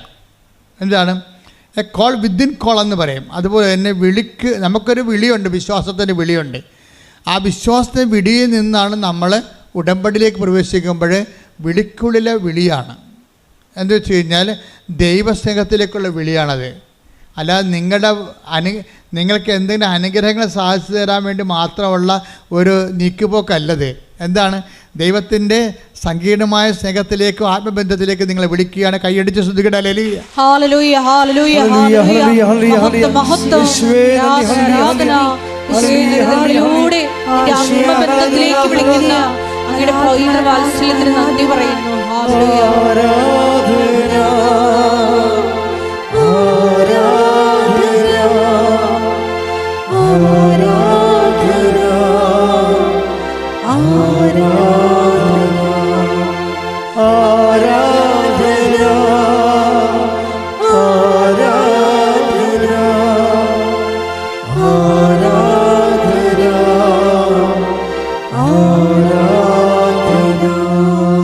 അതായത് ഈ പത്രോസില്ലേ ഇപ്പം ഇങ്ങനെ വിശേഷവിധിയായി നീ എൻ്റെ കുഞ്ഞാടുകളെ മേയ്ക്കുക, നീ എൻ്റെ കോലാടുകളെ മേയ്ക്കുക, ഇങ്ങനെ പുതിയ പുതിയ ഉത്തരവാദിത്തം കൊടുത്തുകൊണ്ട് അധികാരം ഏൽപ്പിക്കുമ്പോൾ ഇത് ദൈവവിളി. ആ വിളിയിലൂടെ പത്രോസ് ചെയ്യുന്നതിന് ശേഷം എല്ലാ അപ്പോസ്തലന്മാരെക്കാൾ വിശേഷമായ അധികാര അവകാശങ്ങൾ നേടുന്നുണ്ട്. അപ്പോൾ എല്ലാവരെക്കാൾ വിശേഷ വിദ്യയായ അധികാര അവകാശങ്ങൾ നേടുന്നത് പോലെ തന്നെ നിങ്ങൾ വിശ്വാസത്തിന് ഉടമ്പടിയിലേക്ക് പ്രവേശിക്കുമ്പോൾ വിശേഷ വിധിയായ അധികാര അവകാശങ്ങൾ നിങ്ങൾ ആത്മീയ മേഖലയിലും എല്ലാ മേഖലയിലും നിങ്ങൾ നേടുകയാണ്. അതിൻ്റെ ഇടയ്ക്ക് വരുന്ന വിഷയങ്ങൾക്കെല്ലാം നിങ്ങൾ മറുപടി പറഞ്ഞുകൊണ്ടിരിക്കണം ദൈവത്തോട്. ഇപ്പോൾ അതെന്തറിയാമോ? ആദ്യത്തെ പത്രോസിൻ്റെയൊക്കെ നിലവാരം എന്താ? ആദ്യത്തെ വിശ്വാസത്തിൽ പത്രോസിൻ്റെ നിലവാരം ആ 5 ഭർത്താക്കന്മാരുണ്ടായ സമറിയാക്കാത്തിയുടെ നിലവാരമായിരുന്നു. ഒന്ന് നോക്കിയേ, പത്രോസിൻ്റെ വളർച്ച നിങ്ങൾ കാണുന്ന വിശ്വാസത്തിനൊരു വളർച്ചയുണ്ട്. ഉടമ്പടി നീലയാണ് ഞങ്ങളുടെ ഉടമ്പടി സിൽവർ ഗ്രേ ആണെന്നും പറഞ്ഞ് തലയിൽ വെച്ചുകൊണ്ടെന്നൊരു കാര്യമില്ല. അത്രയും വിശ്വാസ വളർച്ച ഉണ്ടാകും. ഇപ്പം ഞാൻ ഉടമ്പടി സിൽവർ ഗ്രേ ബാൻ ചെയ്തിരിക്കുകയാണ്. എന്താ കാര്യം? ഉടമ്പടി സിൽവർ ഗ്രേയും കൊണ്ടുവന്ന കക്ഷികൾ പലതും എന്നോട് ആവലാദികൾ പറഞ്ഞു. ആവലാദികൾ പറഞ്ഞപ്പോൾ മനസ്സിലായി ഇപ്പോഴും ഇവർ ആവലാദി ക്രിസ്ത്യാനിയാണ്. പേപ്പർ മാത്രമേ കളർ മാറിയിട്ടുള്ളൂ. ഇവിടെ കളർ മാറിയിട്ടില്ല, ഇവിടെ പഴയ കളർ തന്നെയാണ്. സിൽവർ ഗ്രേയിൽ ആൾക്കാർ വന്നിട്ട് പഴയ നക്കാപ്പിച്ച അവലാദി ഇവർ ആദ്യം വന്ന കാലത്ത് പച്ച ഉടമ്പടിയായിരുന്ന കാലത്ത് ആവലാതി പറഞ്ഞ പോലെ ആ ആവലാതി തന്നെ സിൽവർ ഗ്രേയും പറയുന്നുണ്ടെങ്കിൽ ഇവർ പത്രം വാങ്ങിച്ച് കളർ മാറ്റിയെന്നല്ല, ഇവിടെ കളർ മാറിയിട്ടില്ല. ഇവർ പഴയ ആൾക്കാർ തന്നെ വിശ്വാസത്തിൽ ഇപ്പോഴും ABCD ആയിട്ടുള്ള ആ 4ാം ക്ലാസ് പഠിപ്പായിട്ട് നടക്കുകയാണ്. അതുകൊണ്ട് ഞാനിപ്പോൾ സിൽവർ ഗ്രേ ബാൻ ചെയ്ത് എനിക്കിനി ബോധ്യപ്പെടണം ഇവർ വിശ്വാസത്തിൽ വളർന്നു. കാര്യം വിശ്വാസത്തിലൊരു വളർച്ചയുണ്ട്. ഈ പത്രോസിൻ്റെ സ്റ്റാൻഡേർഡ് എന്തായിരുന്നു? 5 ഭർത്താക്കന്മാരുണ്ടായ സമറിയാക്കാരത്തിൻ്റെ സ്റ്റാൻഡേർഡായിരുന്നു. ഈ 2 കക്ഷികളും ഒരു കാലത്ത് കർത്താവിൻ്റെ വചനം ഒരുപോലെ മനസ്സിലാക്കിയ ആൾക്കാരാണ്. നമുക്കറിയാമല്ലോ സമറിയാക്കാരത്തെ കഥ നിങ്ങൾക്കറിയാമല്ലോ. ഒരു സ്ത്രീ വെള്ളം കോരാൻ വന്നു. സമറിയായിലൊരു സ്ത്രീ വെള്ളം കോരാൻ വന്നപ്പോൾ എവിടെയാണ് ഈ സമറിയ എന്നറിയണം. അതായത് ഇസ്രായേൽ ജനം വാഗ്ദാന പേടകവുമായിട്ട് വരണ്ട ഭൂമിയിലൂടെ ഉരുണ്ട് കയറിയ സ്ഥലമാണ്. വിശ്വാസത്താൽ കയറിയ സ്ഥലമാണ്. അവർ കാനാൻ ദേശത്ത് നിന്ന് അവർ ഈജിപ്തിൽ നിന്ന് വരുമ്പോൾ ഈ കാനാൻ ദേശം ഈ ജോർദാൻ നദി മുറിച്ച് കയറുന്നത് സമറിയയിലാണ് കയറുന്നത്. അപ്പോൾ ഇസ്രായേൽ ജനം വിശ്വാസത്തിൻ്റെ വലിയ മുന്നേറ്റം നടത്തിക്കൊണ്ട് കയറിയ ആ ഒരു സ്ഥലത്താണ് ഈ കിണർ കുഴിച്ചിരിക്കുന്നത്. ആ വിശ്വാസത്തിൻ്റെ കിണറിലെ കർത്താവ് വരുമ്പോൾ ഒരു സ്ത്രീയെ കാണും. അവർ വെള്ളം കോരാൻ വന്നതാണ്. അപ്പോൾ കർത്താവ് അവളോട് ചോദിക്കും, എനിക്കിത്തിരി കുടിക്കാൻ തരുമോ ചോദിക്കും. അപ്പോഴുടനെ ഇവൾ ജാതി പറയും. ഉടമ്പടിക്ക് നമ്മൾ ജാതി പറയത്തില്ല. എന്താ കാര്യം? ദൈവം ഒറ്റ ജാതിയായിട്ട് നമ്മളെ സൃഷ്ടിച്ചിരിക്കണ കാരണം അവിടെ ജാതിയില്ല. ഉടമ്പടിക്ക് മതവും പറയത്തില്ല, പക്ഷേ ക്രിസ്തുവിനെ പറയും. എന്താ കാര്യം? ക്രിസ്തു എല്ലാവർക്കും വേണ്ടിയുള്ളതാണ്. കാര്യം 2:30 ലൂക്ക 2:30 എടുത്ത് ശ്രദ്ധിക്കട്ടെ. ഹല്ലേലൂയ ഹല്ലേലൂയ ഹല്ലേലൂയ ഹല്ലേലൂയ ഹല്ലേലൂയ. യേശുവേ നന്ദി. ഹല്ലേലൂയ ഹല്ലേലൂയ. യേശുവേ ആരാധന ആരാധന. ലൂക്ക 2:30 എന്തെന്നാൽ സകല ജനതകൾക്കും വേണ്ടി, ഏറ്റുപറഞ്ഞ സകല ജനതകൾക്കും വേണ്ടി അങ്ങ് ഒരുക്കിയിരിക്കുന്ന രക്ഷ എന്റെ കണ്ണുകൊണ്ട് കണ്ടു കഴിഞ്ഞു. അപ്പൊ ക്രിസ്തുവിനെ ഒരുക്കിയിരിക്കുന്നത് ആരാണ്? ആർക്ക് വേണ്ടിയാണ്? സകല ജനങ്ങൾക്ക് വേണ്ടി. കൈയടിക്കട്ടെ, ശ്രദ്ധിക്കട്ടെ. ഹല്ലേലൂയ ഹല്ലേലൂയ ഹല്ലേലൂയ ഹല്ലേലൂയ ഹല്ലേലൂയ പരിശുദ്ധ പരമദിവ്യകാരുണ്യത്തിന് നേരവും ആരാധനയും സ്തുതിയും പുകഴ്ചയും ഉണ്ടായിരിക്കട്ടെ. നമ്മള് ലൂക്ക യോഹന്നാന്റെ 21:6 കണ്ടിരിക്കുന്ന പത്രോസല്ലേ, എല്ലാവരെക്കാൾ അധികമായി സ്നേഹിച്ച പത്രോസ്. അങ്ങയുടെ ആദ്യത്തെ സാക്ഷരതാ നിലവാരം എന്തായിരുന്നു? അദ്ദേഹത്തിൻ്റെ ആദ്യത്തെ സാക്ഷാത് നിലവാരം ഈ 5 ഭർത്താക്കന്മാരുണ്ടായ സമറിയാക്കാരത്തിയുടെ അതേ സാംസ്കാരിക വചന ഗ്രഹണ നിലവാരമായിരുന്നു. അതറിയണമെന്നുണ്ടെങ്കിൽ യോഹന്നാന്റെ സുവിശേഷം 4:33 എടുത്ത്. യോഹന്നാൻ 4:33 ആരെങ്കിലും ഇവന് ഭക്ഷണം കൊണ്ടുവന്ന് കൊടുത്തിരിക്കുമോ എന്ന് ശിഷ്യന്മാർ പരസ്പരം പറഞ്ഞു. എന്താ പ്രശ്നം വെച്ച് കഴിഞ്ഞാൽ ഈ സമറിയായുടെ കിണറിൻ്റെ കരയിൽ നിൽക്കുകയാണ്. അപ്പം കർത്താവ് ദാഹിച്ച് പൊരിഞ്ഞ് അവിടെ വന്നു. ശിഷ്യന്മാരെ ഉച്ചഭക്ഷണത്തിനായി പറഞ്ഞയച്ചു വാങ്ങിച്ചുകൊണ്ട് വരാൻ. അവർ ഭക്ഷണം കൊണ്ട് വന്നപ്പോൾ സ്ത്രീയോട് കർത്താവ് സംസാരിക്കുകയാണ്. അപ്പോൾ സംസാരിക്കുന്ന സമയത്ത് ഇവർ ഭക്ഷണം കൊണ്ട് വന്നിട്ട് കർത്താവിൻ്റെ ചോദിക്കും, ഗുരു ഭക്ഷണം എന്ന് പറയും. അപ്പോൾ കർത്താവ് എന്നാ പറയണത്? നിങ്ങളറിയാത്ത ഭക്ഷണം എനിക്കുണ്ട്. അതാണ് സംഭവം. നിങ്ങളറിയാത്ത ഭക്ഷണം എനിക്കുണ്ട്. അതാണ് പിന്നെ 6:36 ഈശോ അത് റെക്ടിഫൈ ചെയ്യും. എന്താണ്? എൻ്റെ പിതാവിൻ്റെ ഇഷ്ടം നിറവേറ്റുകയാണ് എൻ്റെ ആഹാരം. ഇപ്പം അറിയാത്ത ഭക്ഷണം എനിക്കുണ്ടെന്ന് പറയുമ്പോൾ എൻ്റെ പിതാവിൻ്റെ ഇഷ്ടം നിറവേറ്റുകയാണ് എൻ്റെ ആഹാരം എന്നുള്ളത് പത്രോസ് ഗ്രാസ്പ് ചെയ്യാൻ വേണ്ടി പത്രോസ് അന്ന് വളർന്നിട്ടില്ല. പത്രോസ് അതിനെന്താ പറയണത്? ആരെങ്കിലും ഇവന് ഭക്ഷണം കൊണ്ടുവന്ന് കൊടുത്ത് കാണുമോ? അറിയാത്ത ഭക്ഷണം ഉണ്ടെന്ന് പറഞ്ഞപ്പോഴേ അതിൻ്റെ ആധ്യാത്മികമായ ആന്തരിക അർത്ഥത്തെ വിവേചിക്കാൻ കഴിയാത്ത ഈ ആധ്യാത്മികതയിൽ വളരെ പാപ്പരത്വം ഉണ്ടായിരുന്ന പത്രോസ് പറഞ്ഞ് ആരോ കൊണ്ടുവന്ന് ഭക്ഷണം കൊടുത്തു കഴിഞ്ഞു. ഈ സ്റ്റാൻഡേർഡ് തന്നെയാണല്ലോ ആ ചേർത്തിക്കുണ്ടായത്. ആ ചേർത്തിയോട് എന്താ പറഞ്ഞത്? ഈശോ എന്താ പറയണത്? 4:10 ഈശോ പറയവേ നീ. അപ്പോൾ ഈശോ ആ സ്ത്രീയോട് ചോദിക്കും, എനിക്ക് ഒരു പാത്രം വെള്ളം കുടിക്കാൻ തരാൻ പറയും. അപ്പോൾ ആ സ്ത്രീ എന്നാ പറയും? നീ യഹൂദനാണ്, ഞാൻ സമരക്കാരത്തി. യഹൂദനും സമരക്കാരും തമ്മിൽ ബന്ധമൊന്നുമില്ലല്ലോ എന്ന് പറയും. അപ്പോൾ ഈശോ എന്ന് പറയും, നിന്നോട് കുടിക്കാൻ ചോദിക്കുന്ന ആരാണെന്ന് നീ അറിയുകയും അവനോട് നീ ചോദിക്കുകയും അവൻ നിനക്ക് ജീവൻ്റെ വെള്ളം നൽകുകയും ചെയ്യും. അപ്പോൾ അവളെന്ന് പറയും, കിണറാണെങ്കിൽ ആഴമുള്ളതും ഇതിൻ്റെ ഈ പാത്രവുമില്ല, പിന്നെ വെള്ളം എങ്ങനെ കിട്ടും? അത് തന്നെ കണ്ട ഈശോ തന്നെ വിശ്വസിക്കാതിരുന്നവരെ സ്വീകരിക്കാതിരുന്ന പരിശുദ്ധാത്മാവിനെക്കുറിച്ചാണ് അവൻ പറഞ്ഞത്. പരിശുദ്ധാത്മാവിനെക്കുറിച്ചാണ് പറഞ്ഞത്. പക്ഷേ ആ ചേർത്തി പൊട്ടക്കിണറ്റിലെ വെള്ളമായിട്ടാണ് കണക്കാക്കിയത്. ഈ 2 കക്ഷികളും തോറ്റിരിക്കണം അവിടെ. ക്രിസ്തുവിനെ മനസ്സിലാക്കാൻ 2 കക്ഷികളും തോറ്റു, ഒരുപോലെ തോറ്റു. കൂടെ നടന്ന പത്രോസിനും വിവരമില്ല. അതുപോലെ തന്നെ കഠിനವಾಗಿ കണ്ടുമുട്ടിയ ആ സ്ത്രീക്ക് 2 പേർക്കും ഒരേ സാക്ഷരതയാണ്. ഈ സാക്ഷരതയിൽ നിന്നാണ് ഇനി വളർന്ന് വരേണ്ടത്. അപ്പം നിങ്ങൾക്കൊരു അനുഗ്രഹം കിട്ടിയെന്ന് പറയുമ്പോൾ ക്രിസ്തു നിങ്ങളുടെ പോകല്ല എന്ന് വിചാരിക്കരുത്. ക്രിസ്തു പോക്കറ്റിൽ ചാടിപ്പോയെന്ന് ഞാൻ പറയത്തുള്ളൂ. ഒരു അനുഗ്രഹം കിട്ടിക്കഴിയുമ്പോൾ നിങ്ങൾ തെറ്റിദ്ധരിച്ചു. നിങ്ങളെ ഇനിയിപ്പോൾ എന്ത് ചോദിച്ചാലും ദൈവം തരും, ആര് ചോദിച്ചാലും ദൈവം തരുമെന്ന്. പക്ഷേ അങ്ങനെയല്ല. അതൊരു ആദ്യ നിലവാരം. നിങ്ങളോട് പറയും, ഇനി വളരാൻ പറയും. ക്രിസ്തു എന്ന് പറയുന്നത് ആഴമായി നിങ്ങളുടെ ആത്മരക്ഷയ്ക്ക് വേണ്ടി ഒരുക്കിയിരിക്കുന്ന എല്ലാ മനുഷ്യർക്കും വേണ്ടിയുള്ള സന്തോഷത്തിൻ്റെ സദ്വാർത്തയാണ്. നിങ്ങൾ ഇനി ക്രിസ്തുവിനെ അറിയാൻ വേണ്ടി ഉയരാൻ പറയും, ഉയരാനും വളരാനും പറയും. ഉടമ്പടിയാണ് നിങ്ങളെ ക്രിസ്തുവിൽ ഉയരുകയും വളർത്തുകയും ചെയ്യണത്. പ്രാർത്ഥിക്കുക, കർത്താവായ ദൈവമേ, വിശ്വാസത്തിന്റെ പ്രഥമ പാഠങ്ങൾ പിന്നിട്ട് എബ്രായർ 6:1 രേഖപ്പെടുത്തിയിരിക്കുന്ന പോലെ പക്വതയിൽ വളരുവാൻ ക്രിസ്തുവിനെ കുറിച്ച് അങ്ങയെക്കുറിച്ചുള്ള അറിവിനാൽ ഞങ്ങളെ ആഴപ്പെടുത്തണമേ, ഞങ്ങളെ ആഴപ്പെടുത്തണമേ. ഹല്ലേലൂയ ഹല്ലേലൂയ ഹല്ലേലൂയ. യേശുവേ നന്ദി. ഹല്ലേലൂയ ഹല്ലേലൂയ ഹല്ലേലൂയ. യേശുവേ ആരാധന. ഹല്ലേലൂയ ഹല്ലേലൂയ ഹല്ലേലൂയ ഹല്ലേലൂയ. യേശുവേ ആരാധന. പാടി വാഴ്ത്തുന്നെല്ലാരും പ്രിയനേ സ്നേഹം ഓർക്കുന്നെല്ലാരും.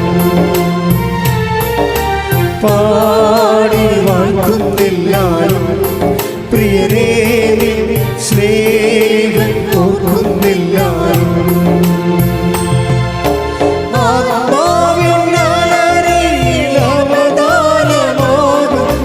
നവകിന്നരം തൂക്കി ഞങ്ങൾ പാടും ലോകമാകും ബാബിലോണിൽ പിന്നീരിൻ പുഴയോരം തങ്ങളിൽ സ്തുതി പാടും. ഇനി ക്രിസ്തുവിൽ ഇവരെ വളർത്തുന്ന ഒരു ഭാഗമാണ് വരുന്നത്.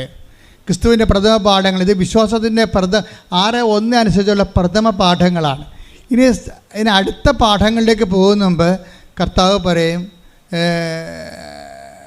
നിനക്ക് 5 ഭർത്താക്കന്മാരുണ്ട്, നീ ഈ വെള്ളം എനിക്ക് തരുമോ എന്ന് ചോദിക്കുമ്പോൾ, അതായത് ഈ വെള്ളം കുടിക്കുന്ന ഒരിക്കലും ദാഹിക്കത്തില്ല എന്ന് പറയുമ്പോൾ കർത്താവിനോട് ഈ ജീവൻ്റെ ജലം എനിക്ക് തരുമോ എന്ന് ചോദിക്കുവോള്.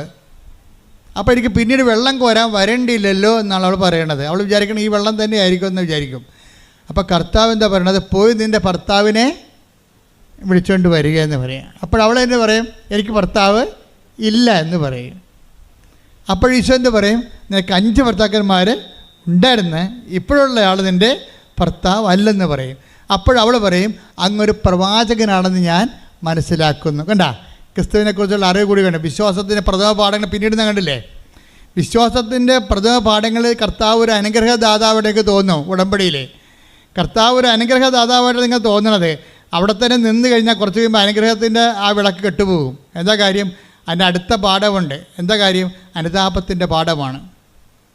അനുതാപത്തിൻ്റെ പാഠമാണ്. എന്താണ്? ഇനി ക്രിസ്തുവിനെ മുന്നോട്ട് അറിയണമെന്നുണ്ടെങ്കിൽ, ഇപ്പോൾ ചില ആൾക്കാർ പറഞ്ഞു, നമ്മൾ യൂട്യൂബിൽ ഇന്ന് എന്തെങ്കിലും നമുക്ക് ഇഷ്ടപ്പെട്ടൊരു കണ്ടൻറ്റ് നമ്മൾ അപ്ലോഡ് ചെയ്തെടുക്കുമ്പോൾ അത് സൗജന്യമായിരിക്കും. അതിൻ്റെ കോംപ്ലിക്കേറ്റഡ് വേർഷനുണ്ട്. അത് പറയും, അത് പേയ്മെൻറ്റ് നടത്തണമെന്ന് പറയും. അത് നിങ്ങൾ പൈസ അടച്ചാലാണ് അത് തരത്തുള്ളൂ, ആ കണ്ടൻറ്റ് തരത്തുള്ളൂ എന്ന് പറയും. ഇതുപോലെ ക്രിസ്തുവിൻ്റെ പ്രഥമ പാഠം, വിശ്വാസത്തിൻ്റെ പ്രഥമ പാഠം സൗജന്യമാണ്. അതിൻ്റെ സെക്കൻഡ് ഗ്രേഡ് വരുമ്പോൾ പറയും പേയ്മെൻ്റ് ഉണ്ടെന്ന് പറയും. എന്താ പേയ്മെൻ്റ് ഉള്ളത്?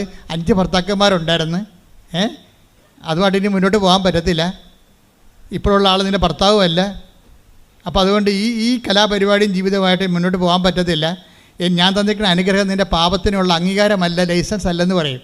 ക്രിസ്തുവിനെക്കുറിച്ച് അറിയണ്ടേ? നിത്യരക്ഷയിലേക്കല്ലേ പോണത്. നിത്യരക്ഷയിലേക്ക് നമ്മൾ പോകണം. ഉടനെ അത് എപ്പോഴും നമ്മൾ ശ്രദ്ധിക്കേണ്ടത്, അതായത് നമ്മളുടെ വിശുദ്ധീകരണ ജീവിത വിശുദ്ധിയും വിശ്വാസത്തിൻ്റെ സങ്കീർണമായിട്ടുള്ള ബന്ധങ്ങൾ നമ്മൾ ഭയങ്കര ബന്ധമുണ്ട്.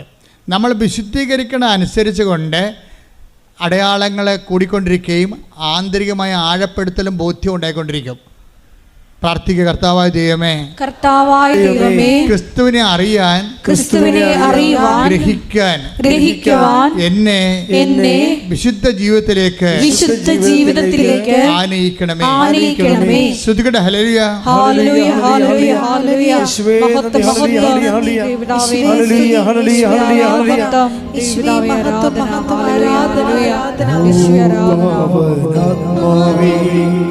പറന്നിറങ്ങീണമേ നിൻ വിശുദ്ധി എൻ്റെ ഹൃദയത്തിൽ ഇന്നും നിറയ്ക്കണേ.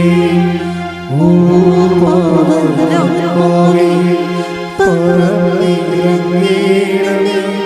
നിൻ വിശുദ്ധി എൻ്റെ ഹൃദയത്തിൽ ഇന്നും നിറയ്ക്കണേ. ഓ സ്വർഗശക്തിയേ, ശക്തിയെ നീലേകണേ. ഓ സ്വർഗശക്തിയേ, ശക്തിയെ നീലേകണേ. ദൈവസ്തുതി പാടിടാം, ദൈവസ്നേഹം നൽകണേ. ദൈവസ്തുതി പാടിടാം, ദൈവസ്നേഹം നൽകണേ. ഓ പാവനാത്മാവേ, പറന്നിറങ്ങണമേ. നിൻ വിശുദ്ധി എൻ്റെ ഹൃദയത്തിൽ ഇന്നും നിറയ്ക്കണേ. നമ്മൾക്ക് വിശ്വാസത്തിൻ്റെ പ്രഥമ പാഠങ്ങൾ പിന്നിടുകയാണ്, പക്വതയിലേക്ക് വളരുകയാണ്. അതുകൊണ്ട് തന്നെ വലിയ കാര്യങ്ങൾ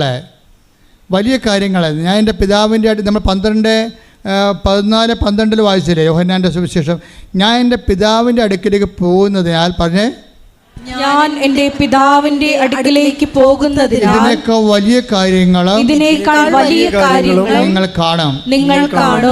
ദൈവം കാര്യങ്ങളെ രണ്ടായിട്ട് തിരിക്കുന്നു. ചെറിയ കാര്യങ്ങളും വലിയ കാര്യങ്ങളും വലിയ കാര്യങ്ങൾ എങ്ങനെ സങ്കീർണമാണ്. വിശ്വാസത്തിൻ്റെ പ്രഥമ പാഠം പിന്നിട്ട് കഴിഞ്ഞാൽ പിന്നെ വലിയ കാര്യങ്ങൾ സംഭവിച്ചുകൊണ്ടിരിക്കും. ഈ വലിയ കാര്യങ്ങൾ സംഭവിച്ചുകൊണ്ടിരിക്കാൻ എന്താ ചെയ്യേണ്ടത്? നമുക്ക് വിശ്വാസത്തിൻ്റെ പ്രഥമ പാഠങ്ങൾ പിന്നിട്ട് അടുത്ത പാഠം പഠിക്കണം. അടുത്ത പാഠം പഠിക്കണം. എന്താ ചെയ്യേണ്ടത്? അനുതാപം വേണമെന്നായി പറയണത്. എന്താണ് കാര്യം? ഈ വെള്ളം എനിക്ക് കുടിക്കാൻ തരിക, ഞാനിനി ഇങ്ങോട്ട് വെള്ളം കോരാൻ വരികയും വേണ്ടല്ലോ എന്ന് അല്ല അവൾ പറയണത്. അപ്പോഴേ പറയും, ഞാൻ വെള്ളം കുടിക്കാൻ തരാം, പക്ഷേ നീ പോയി ഭർത്താവിനെ വിളിച്ചുകൊണ്ട് വരണം. അപ്പോൾ അവളെന്താ പറയും? എനിക്ക് ഭർത്താവില്ല. അപ്പോൾ ഈശോ എന്ത് പറയും? നിനക്ക് ഭർത്താവില്ലെന്ന് പറഞ്ഞത് ശരിയാണ്. നിനക്ക് 5 ഭർത്താക്കന്മാർ ഉണ്ടായിരുന്നു, ഇപ്പോഴുള്ള ആൾ നിൻ്റെ ഭർത്താവല്ല. അപ്പോഴുടനെ അവൾ പറയും, അങ്ങൊരു പ്രവാചകനാണെന്ന് ഞാൻ മനസ്സിലാക്കുന്നു. അപ്പം അടുത്ത മനസ്സിലാക്കൽ വന്നു. ക്രിസ്തുവിനെ മാറിയിട്ട് അത്ഭുതങ്ങൾ നൽകുന്ന ആളും അതുപോലെ തന്നെ സാധാരണ വ്യക്തിയെന്ന് ഈശോനെ അത് പ്രവാചകനായിട്ട് മനസ്സിലാക്കാൻ തുടങ്ങി. അപ്പോഴുടനെ അവൾ ചോദിക്കണം എന്താണെന്ന് വെച്ച് കഴിഞ്ഞാൽ, നമുക്കറിയാമല്ലോ ഈശോ ഈ വെള്ളം കുടിക്കാൻ തരിക എന്ന് പറയുമ്പോഴേ, അപ്പം 4:14 വായിച്ചേ. യോഹന്നാൻ 4:14 എന്നാൽ ഞാൻ നൽകുന്ന വെള്ളം കുടിക്കുന്നവന് പിന്നീട് ഒരിക്കലും ദാഹിക്കുകയില്ല.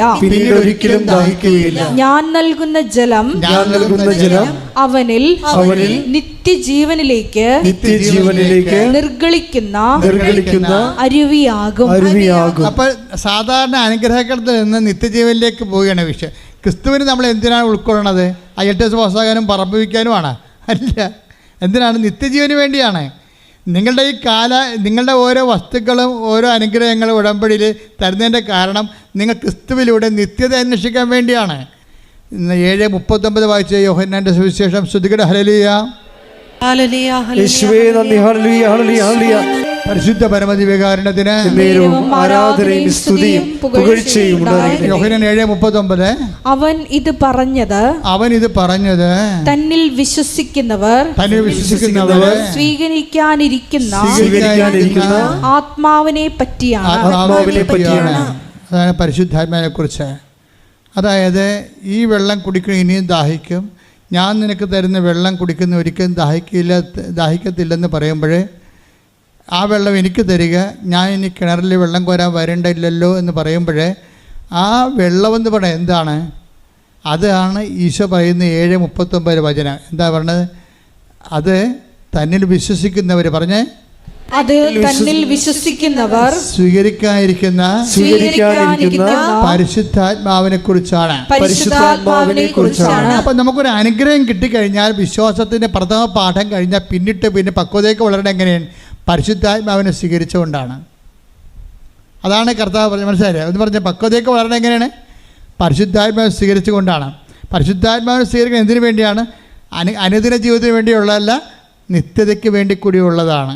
വീട്ടിലെ അപ്പോൾ ഒരു അനുഗ്രഹം കിട്ടി സാക്ഷ്യം പറഞ്ഞാൽ നിങ്ങൾ പിന്നെ പ്രാർത്ഥിക്കേണ്ടത് എന്താണ്? കർത്താവേ, നിൻ്റെ വരദാനമായ പരിശുദ്ധാത്മാവിനാൽ എൻ്റെയും എൻ്റെ കുടുംബത്തെയും നിറക്കണമേ. പറഞ്ഞേ, കർത്താവേ, കർത്താവേ, നിന്റെ വരദാനമായ പരിശുദ്ധാത്മാവിനാൽ നിന്റെ വരദാനമായ പരിശുദ്ധാത്മാവിനാൽ എന്നെയും എന്നെയും എൻ്റെ കുടുംബത്തെയും നിറക്കണമേ. അപ്പം പരിശുദ്ധാത്മാവാണ് ശരിക്കും പറഞ്ഞാൽ അതിൻ്റെ പ്രഥമ പാഠം എന്ന് പറയുന്നത് അനുതാപമാണ്.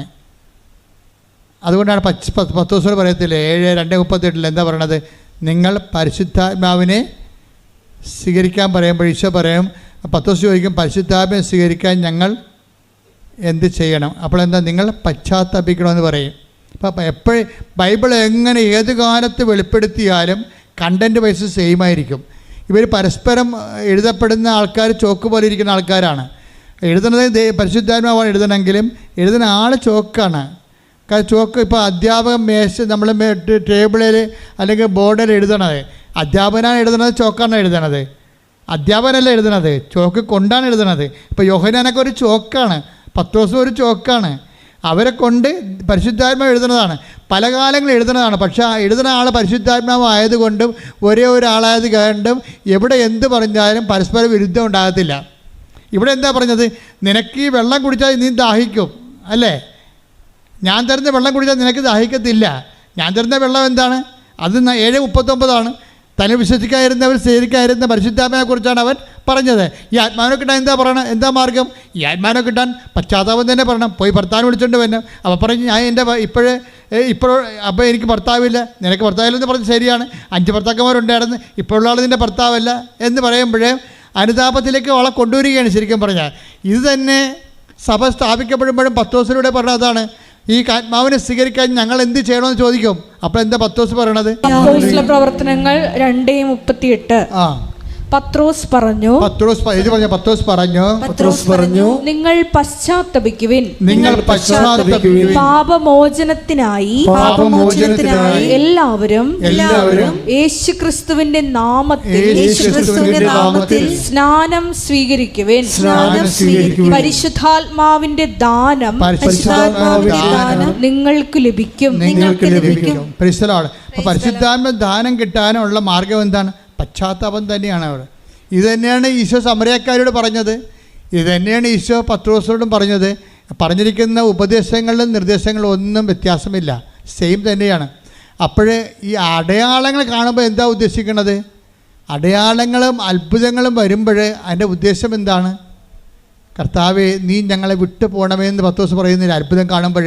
ലൂക്കാ 5:7 അവർ മറ്റേ വെള്ളത്തിൽ ഉണ്ടായിരുന്ന കൂട്ടുകാരെ ആംഗ്യം കാണിച്ച്. അപ്പോൾ അത്ഭുതകരമായ മീൻപിടുത്തമാണ്. കടലിൽ ഒരു കരിനന്തം പോലും ഇല്ലാത്ത കാലത്ത് കർത്താവ് സമർത്ഥമായ മത്സ്യവിളയാളികളെ അനുഗ്രഹിക്കുന്ന അനുഗ്രഹം കൊടുക്കണം അവർക്ക്, ആ ആധിക്യം. അപ്പം മറ്റു വള്ളക്കാർ ഈ വള്ളം മുങ്ങണ കാരണം മറ്റു വള്ളക്കാരെയും കൂടി പത്രോസ് കൈകൊണ്ട് ആ നൻപ് കാട്ടി വിളിക്കും. എന്നിട്ട് 2 വള്ളങ്ങളും മുങ്ങാറാകുളം നിറക്കും. അടുത്ത വായിച്ചേ. ശിമയോൻ പത്രോസ് ഇത് കണ്ടപ്പോൾ യേശുവിന്റെ കാൽക്കൽ വീണ് കർത്താവേ, എന്നിൽ നിന്ന് അകന്നു പോകണമേ, ഞാൻ പാപിയാണ് എന്ന് പറഞ്ഞു.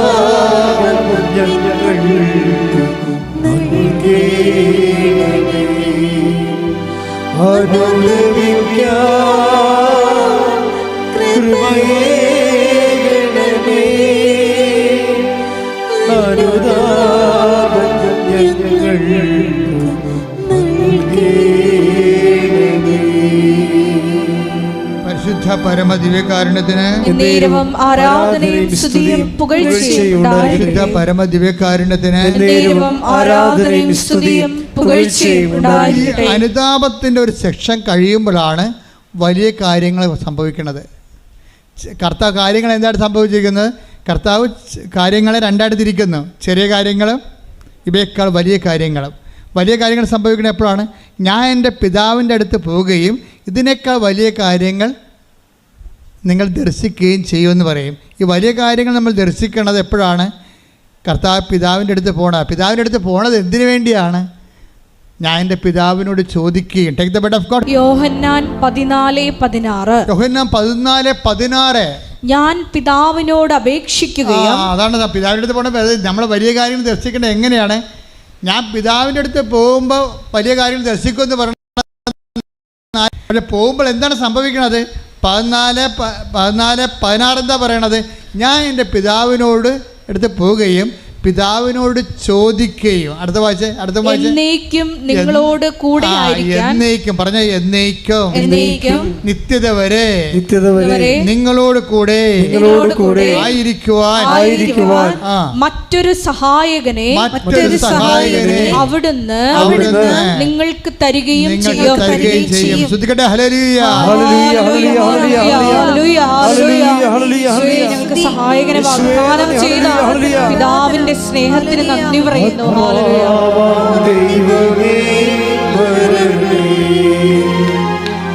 നിന്റെ ഉള്ളിൽ വസിക്കാൻ വരണേ. ആത്മാവാം ദൈവമേ വരണേ, നിന്റെ ഉള്ളിൽ വസിക്കാൻ വരണേ. ദാഹിച്ചു നിന്നെ ഞാൻ തേടുന്നു, സ്വർഗം തുറന്നിറങ്ങി വരണേ. ദാഹിച്ചു നിന്നെ ഞാൻ തേടുന്നു, സ്വർഗം തുറന്നിറങ്ങി വരണേ. ആത്മാവാം ദൈവമേ വരണേ, നിന്റെ ഉള്ളിൽ വസിക്കാൻ വരണേ. പരിശുദ്ധ പരമദിവ്യകാരുണ്യത്തിന് ആരാധനയും സ്തുതിയും പുകഴ്ചയും ഉണ്ടായിരിക്കട്ടെ. ഇവരുടെ അനുതാപത്തിൻ്റെയും പശ്ചാത്താപത്തിൻ്റെയും കണ്ടന്റ് വൈസ് പാപത്തെക്കുറിച്ചുള്ള ഒരു ദുഃഖമോ പാപം ഉപേക്ഷിക്കലോ മാത്രമല്ല, മറിച്ച് എന്താണ്? ഇവർ രണ്ടുപേരും, ഈ പത്രോസും സമരിയക്കാരത്തെയും ക്രിസ്തുവിലേക്ക് വരുന്നതിന് മുമ്പ് ഒരു ട്രാൻസിഷൻ സംഭവിക്കുന്നുണ്ട്. രണ്ടുപേരും അതായത് പത്രോസ് നീ ക്രിസ്തുവാണെന്ന് പറയുന്ന ഇടവേതാണെന്നറിയാവോ? Caesarea Philippi. അതായത് ഫിലിപ്പ് എന്ന് പറഞ്ഞ ഒരു ഗവർണറാണ്, ഇസ്രായേലിലെ ഗവർണറാണ്. കെസർ എന്ന് പറഞ്ഞ സീസർ, റോമിലെ ചക്രവർത്തിക്ക് വേണ്ടി ഭരിക്കുന്ന ടെട്രാക്കായ പ്രവിശ്യ തലവനായ ഫിലിപ്പ് ഒരു ദേവാലയം പണിതു.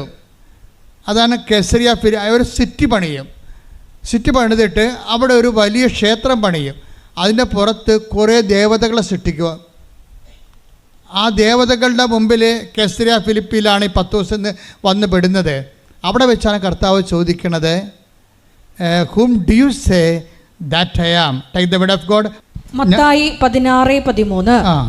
യേശു കേസറിയ ഫിലിപ്പി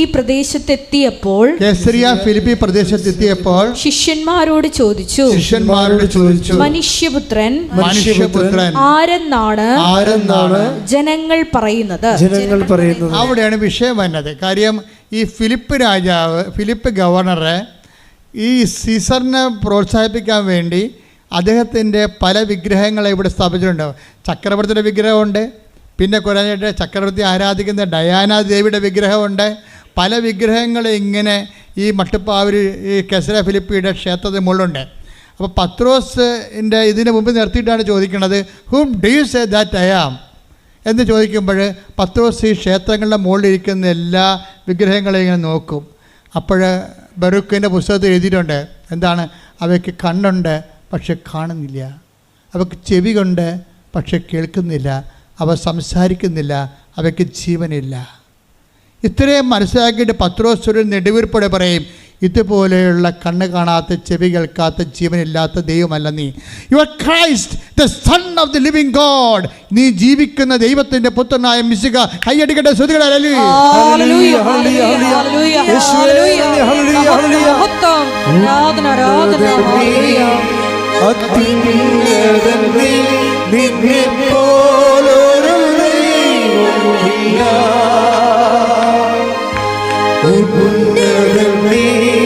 അത്യുന്നതനേ, നിന്നെപ്പോലൊരു ദൈവമില്ല.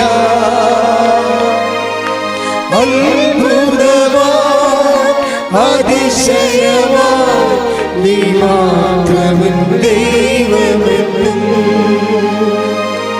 അപ്പോൾ പത്രോസ് പറയും, ഇതുപോലുള്ള ഒരു ദൈവമല്ല നീ. നിന്നെ ഞാൻ കണ്ടു. നീ കണ്ണിന് കാഴ്ച കൊടുക്കണേ കണ്ടു, ചെവികൾക്ക് കേൾവി കൊടുക്കണേ കണ്ടു, ഊമന് സംഭാഷണ ശക്തി കൊടുക്കണേ കണ്ടു, കടലും മീത് നടക്കുന്ന കണ്ടു. നീ മനുഷ്യൻ്റെ കണ്ണീരൊപ്പുന്ന ജീവനുള്ള ദൈവമാണ്. You are Christ the son of the living God. നീ ജീവിക്കണ ദൈവത്തിൻ്റെ പുത്രനായ ക്രിസ്തുവാകുന്നു. ശ്രുതികട്ടെ ഹല്ലേലൂയ. ഹല്ലേലൂയ, ഹല്ലേലൂയ, ഹല്ലേലൂയ, ഹല്ലേലൂയ. യേശുവേ നന്ദി, നന്ദി, ഹല്ലേലൂയ, ഹല്ലേലൂയ, ആരാധന, ഹല്ലേലൂയ, ഹല്ലേലൂയ. ഹല്ലേലൂയ, ഹല്ലേലൂയ. ആരാധന, ഹല്ലേലൂയ. യേശുവേ ആരാധന. ജീവനുള്ള ദൈവത്തിൻ്റെ മിശിഹ പുത്രനാണ് നീ എന്ന് പറഞ്ഞ സമയത്ത് ഈശോ പറഞ്ഞു, ഇവിടെ വെച്ച് സാക്ഷരത, ഈ ക്ലാസ് അവസാനിക്കുകയാണ്. കർത്താവ് പറഞ്ഞു, ഈ ക്ലാസ് ഇവിടെ വെച്ച് അവസാനിക്കുകയാണ്. ഈ proclaim me myself as a Messiah. നീ എന്നെ മിശിഹായായിട്ട്, രക്ഷകനായിട്ട്, ദൈവപുത്രനായിട്ട് ഏറ്റു പറഞ്ഞു. അത് നീയല്ല, അത് ഐ നോ ഇറ്റ്. അത് നീയല്ല, എൻ്റെ പിതാവിൻ്റെ പരിശുദ്ധാത്മാവാണ് നിന്നിലൂടെ സംസാരിച്ചത്. അപ്പോൾ അതാണ് നിനക്ക്. പക്ഷേ പിന്നെ ഈശോ പറയും, ഈ പറഞ്ഞത് നമ്മൾ ഇവിടെ വെച്ച് അവസാനിപ്പിക്കുകയാണ്. ഇനി ഇതിന് പേയ്മെൻ്റ് ഉണ്ട്. ഇത് നീ അറിഞ്ഞു, അത് അനുഭവമാക്കുന്നതിന് വേണ്ടി പേയ്മെൻ്റ് ഉണ്ടെന്ന് പറയും. അതാണ് അതിനുശേഷം അവൻ പറയാൻ തുടങ്ങിയിട്ടുണ്ട്. എന്താ പറഞ്ഞത്? അതിൻ്റെ താഴെയുള്ള വീടാർപ്പണ പ്രവചനം വായിച്ച് 17 താഴെയുള്ളത് 16:21. അപ്പോൾ മുതൽ ഇപ്പോൾ മുതലാണ് സംഭവിക്കുന്നത്. എന്താണ് അപ്പോൾ മുതൽ? യേശു അതെ, ക്രിസ്തുവാണെന്നുള്ള അറിവിൽ കൊണ്ടേ പത്രോസിനെ എത്തിച്ചു. ആ ക്ലാസ് അവിടെ സ്റ്റോപ്പ് ചെയ്തു. അപ്പോൾ മുതൽ യേശു തനിക്ക് ജെറുസലേമിലേക്ക് പോകേണ്ടിയിരിക്കുന്നുവെന്നും ശ്രേഷ്ഠന്മാരിൽ നിന്നും പ്രധാന പുരോഹിതന്മാരിൽ നിന്നും നിയമജ്ഞരിൽ നിന്നും വളരെയേറെ സഹിക്കേണ്ടി വരുമെന്നും താൻ വധിക്കപ്പെടുമെന്നും എന്നാൽ മൂന്നാം ദിവസം ഉയർപ്പിക്കപ്പെടുമെന്നും ശിഷ്യന്മാരെ അറിയിച്ചു തുടങ്ങി. രണ്ടാമത്തെ അറിയിപ്പ് തുടങ്ങുകയാണ്. ആ ക്ലാസ് മാറുക പക്വതയിലേക്ക്. നമുക്ക് വിശ്വാസത്തിൻ്റെ പ്രഥമ പാഠങ്ങൾ പിന്നിട്ട് പക്വതയിലേക്ക് വളരാൻ വേണ്ടി പറയുമ്പോൾ, പക്വതയിൽ ക്രിസ്തുവിനെ നിത്യതയുടെ അച്ചാരമായിട്ട് കണ്ടെത്തിയവൻ, അതിൻ്റെ മുഴുവൻ തുക കൊടുത്താൽ മാത്രമേ ഇത് മൊത്തമായിട്ട് നമ്മുടെ സ്വന്തമായിട്ട് മാറത്തുള്ളൂ. നീ ക്രിസ്തുവാണെന്ന് പറയുമ്പോൾ നമ്മൾ അഡ്വാൻസ് കൊടുക്കുകയാണ്, ദാറ്റ്സ് ഓക്കെ. പക്ഷെ അച്ചാരം മാത്രമാണത്. അതിൻ്റെ മുഴുവൻ തുകയും കൊടുക്കണം. അതിനകത്ത് പേയ്മെൻ്റ് ഉണ്ട്. കുറച്ച് ക്രിസ്തുവിനെ പ്രതി കുറച്ച് ക്ലേശങ്ങളുണ്ട്, അല്ലേ? അതാ ക്ലേശങ്ങൾ ക്രിസ്തുവിനെ പ്രതി എടുക്കണം. നമുക്കുണ്ടാകുന്ന ചില ക്ലേശങ്ങളെ അത് കുറച്ച് ലോങ് ചെയ്യുന്നതാണെങ്കിൽ അത് നിങ്ങൾ ക്രിസ്തുവിനെ പ്രതിയാക്കണം. കാര്യം നിങ്ങൾ പറയും, ഉടമ്പടി എടുത്തിട്ട് 5 കാര്യങ്ങളും നടന്നു, ഭർത്താവിൻ്റെ സംശയം മാത്രം മാറിയില്ലെന്ന് പറയും. ഇപ്പോൾ ഒന്നും മാറാത്ത പോലെയാണ് ഈ പന്നി പറയണത്. അതാണ് പ്രശ്നം. ഈ 5 കാര്യങ്ങൾ ഉടമ്പടി എടുത്ത് നടന്നു, ഭർത്താവിൻ്റെ സംശയം മാത്രം മാറിയില്ലെന്ന് പറയും. അപ്പോൾ ഇവർക്ക് 5 കാര്യങ്ങൾക്കും ഇവർക്ക് ഒന്നും നടക്കാത്ത പോലെയുള്ള അളിഞ്ഞ മോന്തമായിട്ടാണ് ഇവർ സാധനം കെട്ടി എഴുന്നള്ളിക്കണത്. ദാറ്റ് മീൻസ് എന്താണ്? നിങ്ങൾ ക്രിസ്തുവിനെ അറിഞ്ഞിട്ടില്ല എന്നതിൻ്റെ അർത്ഥം. നിങ്ങൾ അറിഞ്ഞിട്ടില്ല എന്ന് പറയും. അവിടെ എൻ്റെ വിഷയം എന്ന് പറയണത്, ഈ സംശയം എന്ന് പറയുന്നത് ചില സമയത്ത് ഒരു 5 കൊല്ലം കൂടി എടുക്കുമെന്ന് വിചാരിച്ചു. അത്രയും കാലമുള്ള ക്ലേശങ്ങളെ ക്രിസ്തുവിനെ പ്രതി എടുക്കണം. എന്നെ അനുഗമിക്കാൻ ആഗ്രഹിക്കുന്നവൻ. മത്തായി 16:24. മത്തായി 16:24.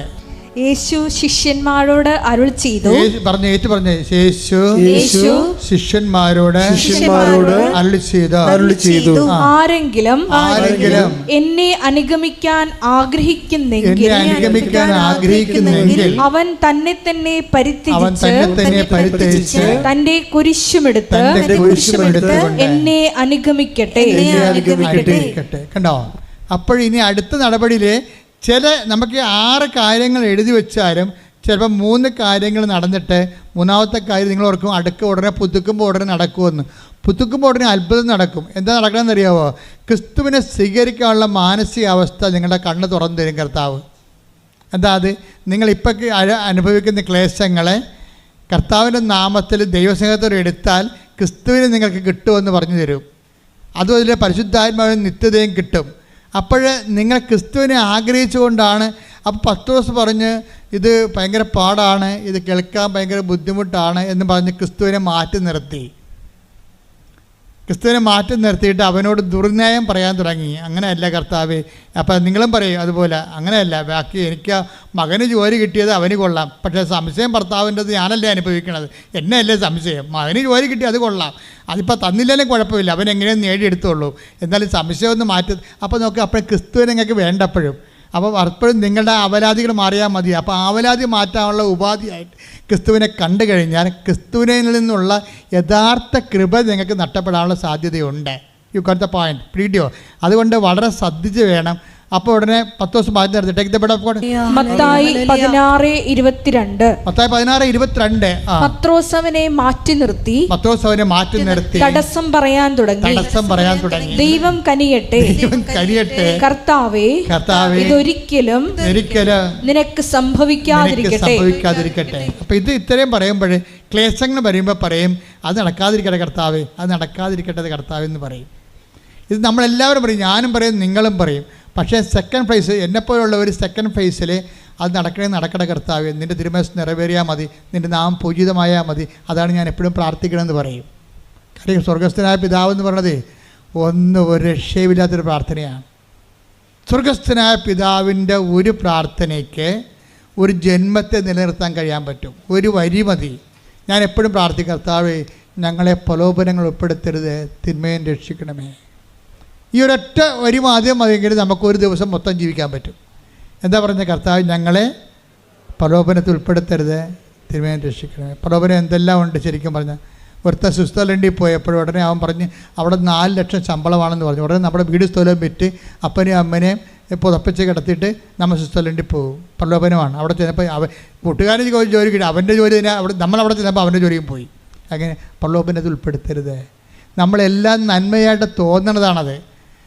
ഈ പ്രലോഭനത്തിൽ ഉൾപ്പെട്ട് കേരളം ഒരു പരുവത്തിലായി, കണ്ടവൻ്റെ കയ്യിലുമായി, നമ്മുടെ കിഡ്നി വരെ ബാങ്കുകാരൻ്റെ കയ്യിലായി.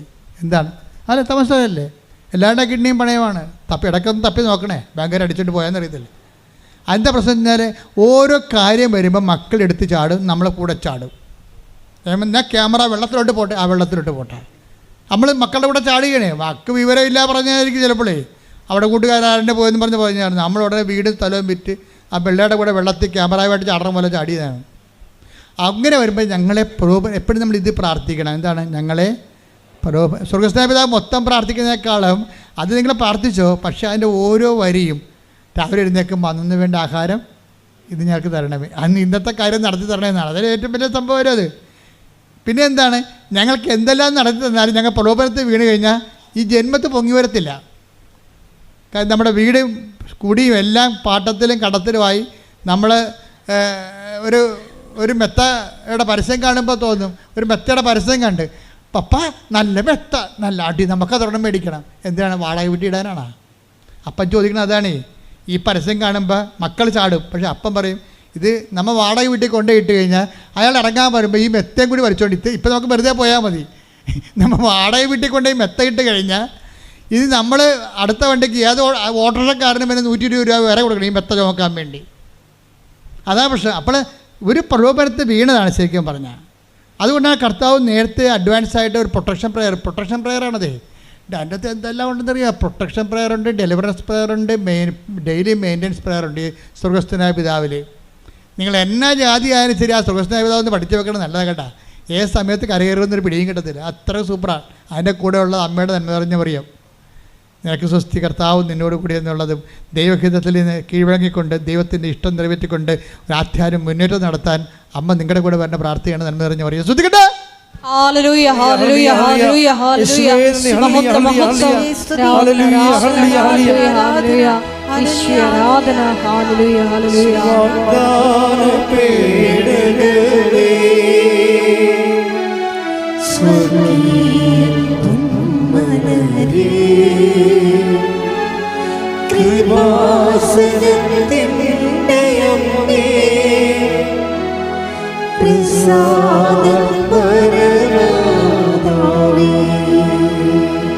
പരിശുദ്ധ പരമ ദിവ്യകാരുണ്യത്തിന് ആരാധനയും സ്തുതിയും പുകഴ്ചയും ഉണ്ടായിരിക്കട്ടെ. പരിശുദ്ധ പരമ ദിവ്യകാരുണ്യത്തിന് ആരാധനയും സ്തുതിയും പുകഴ്ചയും ഉണ്ടായിരിക്കട്ടെ. പത്രോസിന്റെ ക്രിസ്തുവിലേക്കുള്ള ദൂരത്തിൽ ഒരു ട്രാൻസിഷൻ എന്താണ്?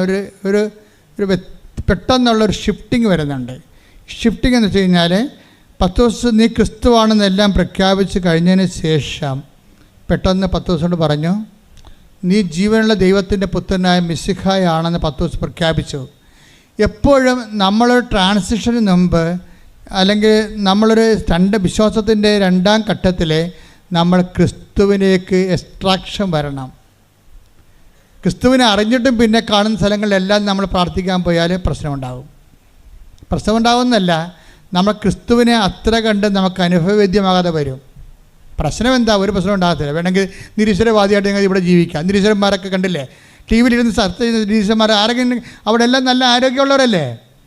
ടി വിയിൽ ചർച്ച ചെയ്യണ എല്ലാ നിരീശ്വരന്മാരെന്ന് നോക്കി എല്ലാവരും നല്ല ആരോഗ്യമുള്ളവരും സൗന്ദര്യമുള്ളവരുമാണ്. അപ്പോൾ സൗന്ദര്യവും ആരോഗ്യം ഉണ്ടായെങ്കിൽ ഈശ്വരവിശ്വാസം വേണ്ടെന്ന് അവരെ കണ്ടാൽ മനസ്സിലാവും. നമ്മൾ ഈശ്വരൻ്റെ അടുത്ത് എന്തിനാണ് വിശ്വസിക്കുന്നത്? ഈ ഭൂമിക്ക് വേണ്ടിയല്ല, ഈ ഭൂമിക്ക് വേണ്ടി മാത്രമല്ല. Take the word of God 1 കൊരിന്ത്യർ 15:19 ഈ ജീവിതത്തിന് വേണ്ടി മാത്രം പറഞ്ഞ ഈ ജീവിതത്തിന് വേണ്ടി മാത്രം ക്രിസ്തുവിൽ പ്രത്യാശ വച്ചിട്ടുള്ളവരാണെങ്കിൽ നമ്മൾ എല്ലാ മനുഷ്യരെയും നിർഭാഗ്യരാണ്. മനസ്സിലായില്ലേ? അപ്പം ഈ ആരോഗ്യത്തിനും സൗന്ദര്യത്തിനും ജോലിക്കും പ്രൊമോഷനും പെൻഷനും PR-നും മാത്രമാണ് നിങ്ങൾ ക്രിസ്തുവിൽ പ്രത്യാശ അർപ്പിച്ചിട്ടുണ്ടെങ്കിൽ 1 കൊരിന്ത്യർ 15:19 പറയുന്നു, നിങ്ങളെല്ലാ മനുഷ്യരെക്കാളും എന്താണ്? ഹതഭാഗ്യരാണ്. നിരീശ്വരന്മാരെക്കാളും ഹതഭാഗ്യരാണ്. കാര്യം ഈ ജീവിതം അവർക്കുണ്ട്, നമുക്കുണ്ട്. പിന്നെ എന്താ വ്യത്യാസം? പിന്നെ എന്താ കെട്ടിയെടുത്ത് വിശ്വാസിയാകണത്? വിശ്വാസിയാകുക എന്ന് വെച്ച് കഴിഞ്ഞാൽ നിത്യവിശ്വാസി എന്ന് എൻ്റെ അർത്ഥം. നിത്യത അവകാശമാക്കുക എന്നുള്ളതാണ്. ഈ ജീവിതത്തിൻ്റെ അപ്പുറത്തൊരു ജീവിതത്തെ ക്രിസ്തുവിൻ്റെ കൂടെ ആയിരിക്കേണ്ട ഒരു ജീവിതത്തെ കണ്ടെത്തുകയാണ്. അതിനൊരു ട്രാൻസിഷൻ വേണം. അതിന് പത്രോസ് പറഞ്ഞു, നീ ജീവനുള്ള ദൈവത്തിൻ്റെ പുത്രനായ മിശിഹായാണെന്ന് പറഞ്ഞു. അപ്പോൾ ഒത്തിരി ക്ഷേത്രങ്ങളെ അതുപോലെ തന്നെ ദൈവസന്നിധാന സങ്കേതങ്ങളൊക്കെ നിലവിലുള്ള ദൈവസങ്കേതങ്ങളെ കാണിച്ചുകൊണ്ടാണ് ഈശോ ചോദിക്കണത്. അത് തന്നെയാണ് ഈ സമരക്കാർക്കും സംഭവിക്കുന്നത്. സമരക്കാർക്ക് ഒരു ക്രിസ്തുവിലേക്കുള്ള ട്രാൻസിഷന് മുമ്പ് ഇതുപോലൊരു മലയും അതുപോലുള്ള വിശ്വാസം കാണുന്നുണ്ടേ. 4:20 എടുത്ത് യോഹന്നാൻ 4:20 ഞങ്ങളുടെ പിതാക്കന്മാർ അതേ കിടക്കണ സംഭവം കണ്ട ഞങ്ങളുടെ പിതാക്കന്മാർ ഈ മലയിൽ ആരാധന നടത്തി. മൗണ്ട് ഗെരീസിം, അതാണ് മൗണ്ട് ഗെരീസിം, ഈ മലയിൽ ആരാധന നടത്തി. എന്നാൽ യഥാർത്ഥമായ ആരാധനാ സ്ഥലം ജെറുസലേമിലാണ് എന്ന് നിങ്ങൾ പറയുന്നു. അപ്പോഴേ ജെറുസലേമിന്റെ ആരാധന സ്ഥലത്തേക്ക് അപ്പോഴേ ഈശോ പറയുന്നൊരു വാക്കുണ്ട്. എന്താ പറയണ മറുപടി? യേശു പറഞ്ഞു സ്ത്രീയെ എന്നെ വിശ്വസിക്കുക. എന്നെ വിശ്വസിക്കുക എന്ന് പറഞ്ഞേ. സ്ത്രീയെ എന്നെ വിശ്വസിക്കുക. സ്ത്രീയെ അപ്പൊ എല്ലാ സ്ത്രീകളോടും പുരുഷന്മാരോടും പറയണതാണത്. എല്ലാ സ്ത്രീകളോടും പുരുഷന്മാരോടും പറയണതാണ്. അവിടെ ഇവിടെ ആരാധന ഉണ്ടല്ലോ എന്ന് പറയും സ്ത്രീയെ പുരുഷ എന്താണ്? എന്നെ വിശ്വസിക്കുക. പിന്നെന്താണ്? ഈ മലയിലോ ജെറുസലേമിലോ നിങ്ങൾ പിതാവിനെ ആരാധിക്കാത്ത സമയം വരുന്നു. അല്ല, വന്നു കഴിഞ്ഞു. ഇവിടെ വായിച്ചോളൂ. നിങ്ങൾ അറിയാത്തതിനെ ആരാധിക്കുന്നു. ഞങ്ങൾ അറിയുന്നതിനെ ആരാധിക്കുന്നു. എന്തെന്നാൽ രക്ഷ യഹൂദരിൽ നിന്നാണ്. ക്രിസ്തു വരണത് യഹൂദരിൽ നിന്നാണല്ലോ എന്നാണ്. രക്ഷ എന്ന് വെച്ചാൽ ക്രിസ്തുവാണ് അവിടെ രക്ഷ. എന്നാൽ യഥാർത്ഥ ആരാധകർ ആത്മാവിലും സത്യത്തിലും പിതാവിനെ ആരാധിക്കുന്ന സമയം വരുന്നു. അല്ല, അത് ഇപ്പോൾ തന്നെയാണ്. എപ്പോഴാണ് നിങ്ങൾ ക്രിസ്തുവിനെ സ്വീകരിക്കണത്? ഒരു ട്രാൻസിഷൻ നിങ്ങളുടെ അതായത് അത്ഭുതങ്ങൾ, അതിനുശേഷം അത്ഭുതങ്ങൾ, അടയാളങ്ങൾ, അതിനുശേഷം വിശ്വാസത്തിൻ്റെ പ്രഥമപാഠം പിന്നിട്ട് നമ്മൾ പക്വതയിലേക്ക് കടക്കുമ്പോൾ ക്രിസ്തുവിനെ നമ്മൾ രക്ഷകനായിട്ട് സ്വീകരിക്കുന്നു. രക്ഷകനായി സ്വീകരിച്ച് കഴിയുന്നതിന് മുമ്പ് തന്നെ നമ്മൾ ക്രിസ്തു അല്ലാത്ത എല്ലാത്തിനെയും, അല്ല നിത്യജീവൻ നൽകാത്ത എല്ലാത്തിനെയും നമ്മൾ നമ്മുടെ വിശ്വാസത്തിൻ്റെ പിന്നാമ്പുറങ്ങളിലേക്ക് മാറ്റും. എന്ത് ചെയ്യും? എന്ത് പറയും? Your Christ the son of the living God. നീയാണ് ക്രിസ്തു, ജീവിക്കണ ദൈവത്തിൻ്റെ പുത്രനായ മിശിഹ എന്ന് പറയുമ്പോഴേ നിത്യതയിലേക്ക് നമ്മൾ ക്രിസ്തുവിലൂടെയാണ് ദൈവം നമ്മളെ ക്ഷണിക്കണത്. പ്രാർത്ഥിക്കുക. കർത്താവായ ദൈവമേ, കർത്താവായ ദൈവമേ, ഞങ്ങളെ അങ്ങയുടെ നാമത്തിലേക്ക് ഞങ്ങളുടെ അങ്ങയുടെ നാമത്തിലേക്ക് നിത്യതയിലേക്ക് ക്ഷണിക്കുകയും നിത്യതയിലേക്ക് ക്ഷണിക്കുകയും വിശ്വാസത്തിന്റെ പ്രഥമ പാഠങ്ങൾ പിന്നിട്ട്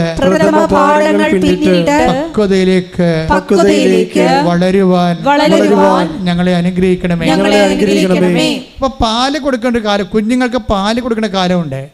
പാല് എപ്പോഴും നമ്മൾ പാലാണ് കുഞ്ഞുങ്ങൾക്ക് കൊടുക്കണത്. ഇപ്പോൾ കുഞ്ഞുങ്ങൾ വളർന്നു കഴിയുമ്പോൾ ഇറച്ചി കഷ്ണം കൊടുക്കും, അല്ലേ, ചോറ് കൊടുക്കും. ടൈത്തപ്പെട്ടപ്പോൾ നിങ്ങൾക്ക് പാലാണ് ആവശ്യമെന്ന് പറയുന്നില്ല. ശ്രുതികട ഹല്ലേലൂയ, ഹല്ലേലൂയ, ഹല്ലേലൂയ, ഹല്ലേലൂയ, ഹല്ലേലൂയ. യേശുവേ നന്ദി, ഹല്ലേലൂയ, ഹല്ലേലൂയ.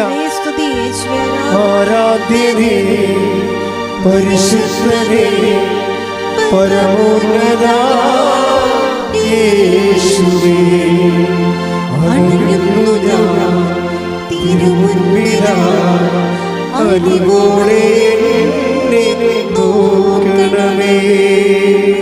ഹെബ്രായർ 5:12. ഹെബ്രായർ 5:12. ഇതിനകം നിങ്ങൾ എല്ലാവരും പ്രബോധകരാകേണ്ടിയിരുന്നവരാണ്. അതാണ് പ്രശ്നം എന്ന് പറഞ്ഞേ. അപ്പം നിങ്ങളെല്ലാവരും പ്രാർത്ഥനക്കാരാണല്ലോ. ഇപ്പോൾ കസ്മാറ്റിക്കാർ 10-50 കൊല്ലം ഇവിടെ വർക്ക് ചെയ്ത് കഴിഞ്ഞപ്പോൾ പ്രാർത്ഥനക്കാരുടെ എണ്ണം കൂടി. ബ്രദർമാരെ കണ്ടക്കഴിഞ്ഞ് ഇപ്പോൾ 2 കല്യാണം കഴിഞ്ഞ് കല്യാണത്തിന് വല്ല മനസ്സമ്മതം കഴിഞ്ഞാൽ എന്നെ പറയാം, എൻ്റെ അച്ഛാ മകളുടെ കല്യാണത്തിന് മനസ്സമ്മതമായി, ഒത്തുചോദ്യം കഴിഞ്ഞെന്ന് പറയും.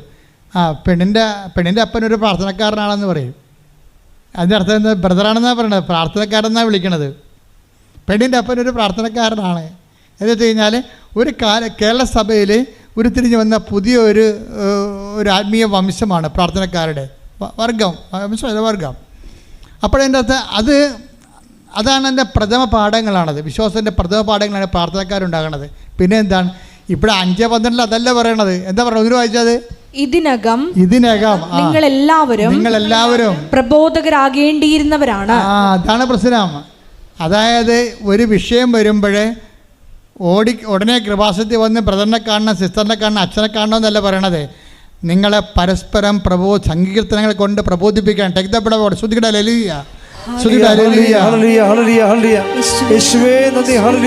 സങ്കീർത്തനങ്ങളും വിശുദ്ധ വചനങ്ങൾ കൊണ്ട് പരസ്പരം സാന്ത്വനം ചെയ്യുവാൻ, അഭിവാദനം ചെയ്യുവാൻ. ശ്രുതിയുടെ ഹല്ലേലൂയ, ഹല്ലേലൂയ, ഹല്ലേലൂയ, ഹല്ലേലൂയ, ഹല്ലേലൂയ. യേശുവേ ആരാധന, ആരാധന, ആരാധന. 1 കൊരിന്തോസ് 14:26. നിങ്ങൾ സമ്മേളിക്കുമ്പോൾ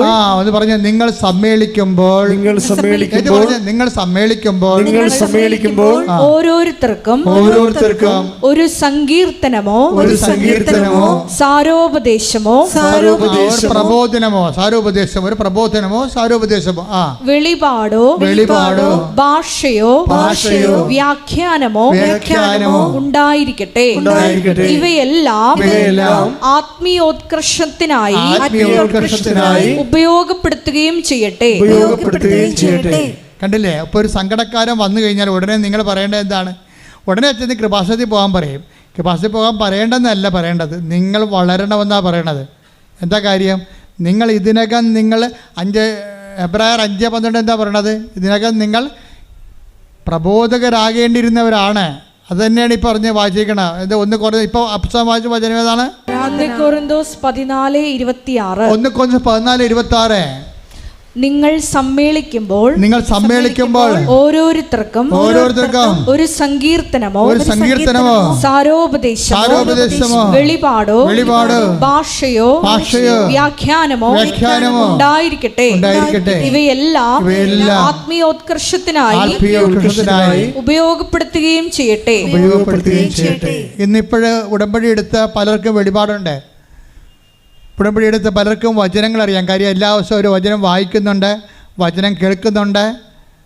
അപ്പോൾ ഞാൻ ആദ്യം പറഞ്ഞ സഹോദരി രാത്രി 2 മണി വരെ ഇരുന്നാണ് ഈ സാക്ഷ്യങ്ങൾ വചനം കേൾക്കണത്. അപ്പോൾ അങ്ങനെ പ്രാർത്ഥനയെ വ്യാപരിക്കുമ്പോൾ ഒരാളൊരു സങ്കടം പറഞ്ഞാൽ നമ്മൾ ഉടനെ അവരോട്, ഇപ്പം ഇന്നലെ ഒരു സാക്ഷ്യം ഞാൻ കേട്ടു.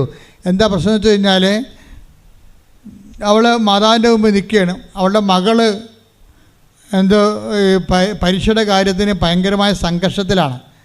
അപ്പോൾ ഉടനെ അവിടെ അമ്മ പറയും, 7 മാതാവ് കാണിക്കുന്നുണ്ട് മോളെ, 7-ാം തീയതി ആയിരിക്കും നിൻ്റെ കാര്യങ്ങൾ ചെയ്യുക എന്ന് പറയും. അപ്പോൾ വെളിപാടല്ലേ അത്? ആ 7-ാം തീയതി 6-ാം തീയതി ആണെങ്കിൽ ആ പേപ്പർ വന്നെങ്കിലും അവൾ അഡ്മിഷൻ കിട്ടിയിരിക്കുന്നത് 7-ാം തീയതിയാണ്. അമ്മ പറഞ്ഞ അതാണ് ഇന്നലെ കേട്ട സാക്ഷ്യം. 7 മാതാവ് കാണിക്കുന്നുണ്ട്, മകളെ നിൻ്റെ കാര്യം നടക്കണം 7-ാം തീയതി ആയിരിക്കും. അത് വെളിപാടല്ലേ. അപ്പോൾ ഇന്ന് സാധാരണ അമ്മമാർക്ക് പോലും നിങ്ങളുടെ പിതാക്കന്മാർ സ്വപ്നങ്ങൾ കാണും, യുവാക്കന്മാർക്ക് ദർശനങ്ങൾ ഉണ്ടാകുമെന്ന് പറയുന്നത് ഏറ്റവും പെട്ടെന്ന് നടക്കുന്ന എവിടെയാണ്? ഉടമ്പടിയിലാണ്. കൈയടിക്കട്ടെ, ശ്രദ്ധിക്കട്ടെ. ഹല്ലേലൂയ, ഹല്ലേലൂയ, ഹല്ലേലൂയ, ഹല്ലേലൂയ. യേശുവേ ആരാധന, ഹല്ലേലൂയ, ഹല്ലേലൂയ. ഉടമ്പടി പ്രാർത്ഥനയിൽ അമ്മ ഉടനടി പരിഹാരമേകും. ഉടമ്പടി പ്രാർത്ഥനയിൽ അമ്മ ഉടനടി പരിഹാരമേകും. അവൻ പറയുന്നത് ചെയ്തിരിക്കും. ജീവിതം ധന്യമായി തീർന്നിടും. അപ്പോൾ എന്നെ പ്രാർത്ഥിക്കാൻ പഠിപ്പിക്കണമെന്ന് മാത്രമേ അപ്പോസ്തലന്മാർ ചോദിച്ചുള്ളൂ. നിങ്ങൾ ചോദിക്കേണ്ടത് എന്നെ പ്രബോധിപ്പിക്കാൻ പഠിപ്പിക്കണമെന്നാണ് ചോദിക്കേണ്ടത്. മനസ്സിലായില്ലേ?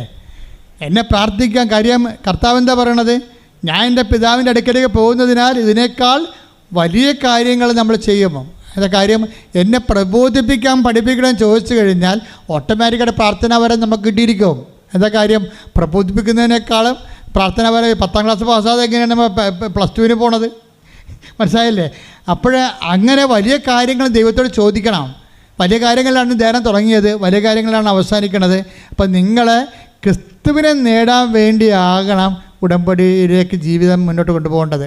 ക്രിസ്തു പ്രധാനപ്പെട്ട ഫോക്കൽ പോയിൻ്റായി കഴിഞ്ഞാൽ ബാക്കിയുള്ളെല്ലാം ദൈവം നിങ്ങൾക്ക് ചേർത്ത് നൽകുകയും നമ്മൾ ചെയ്യേണ്ട ജോലി ദൈവം നമുക്ക് വേണ്ടി ചെയ്യുകയും ചെയ്യും. ദൈവത്തിൻ്റെ ജോലി നമ്മൾ ചെയ്തുകൊണ്ട് നിത്യതയിലേക്ക് വിജയകരമായി പ്രവേശിക്കുകയും ചെയ്യും. കൈയടിച്ച് കത്താസ്വദിക്കട്ടെ. എല്ലാവരും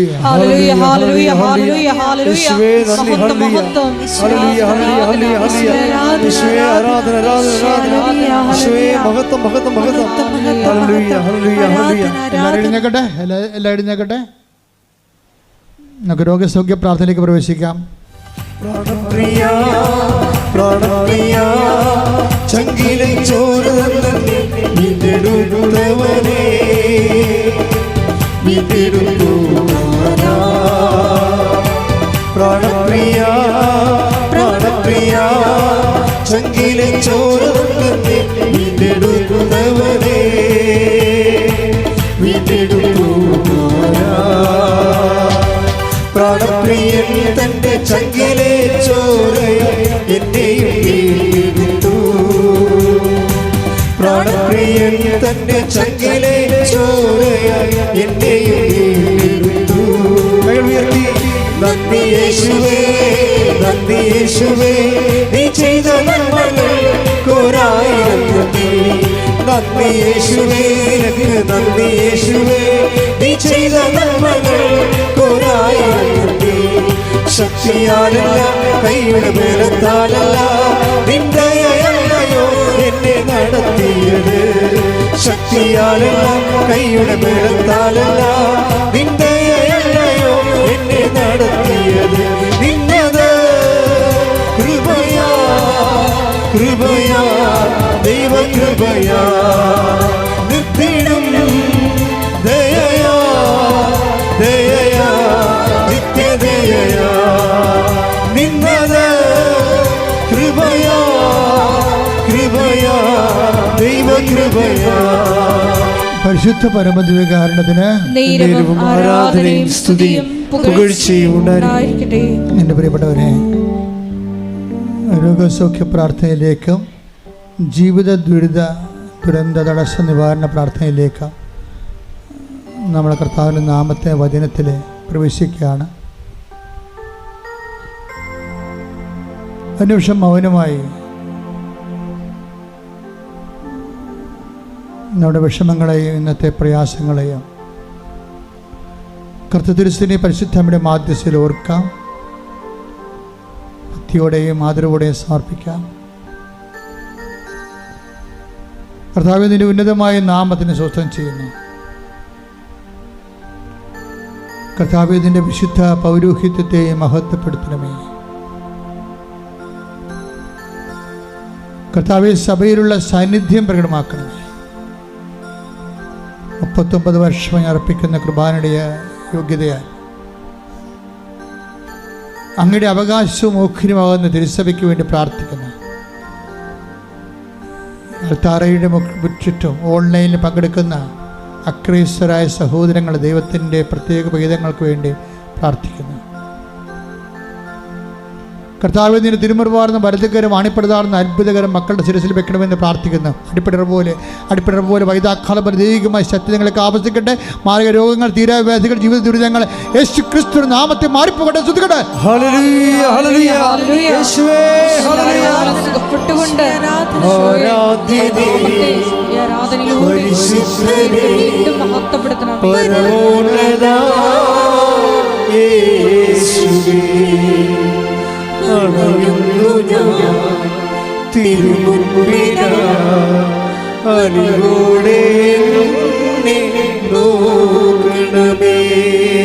പരിശുദ്ധ പരമദിവ്യകാരുണ്യത്തിന് വീണ്ടും കൈകൾ കൂപ്പി കണ്ണുകൾ അടച്ച് കണ്ണീരിന് നിങ്ങളുടെ കണ്ണീരിന്റെ കാര്യങ്ങളെ ഓർത്തുകൊണ്ടിരിക്കുക.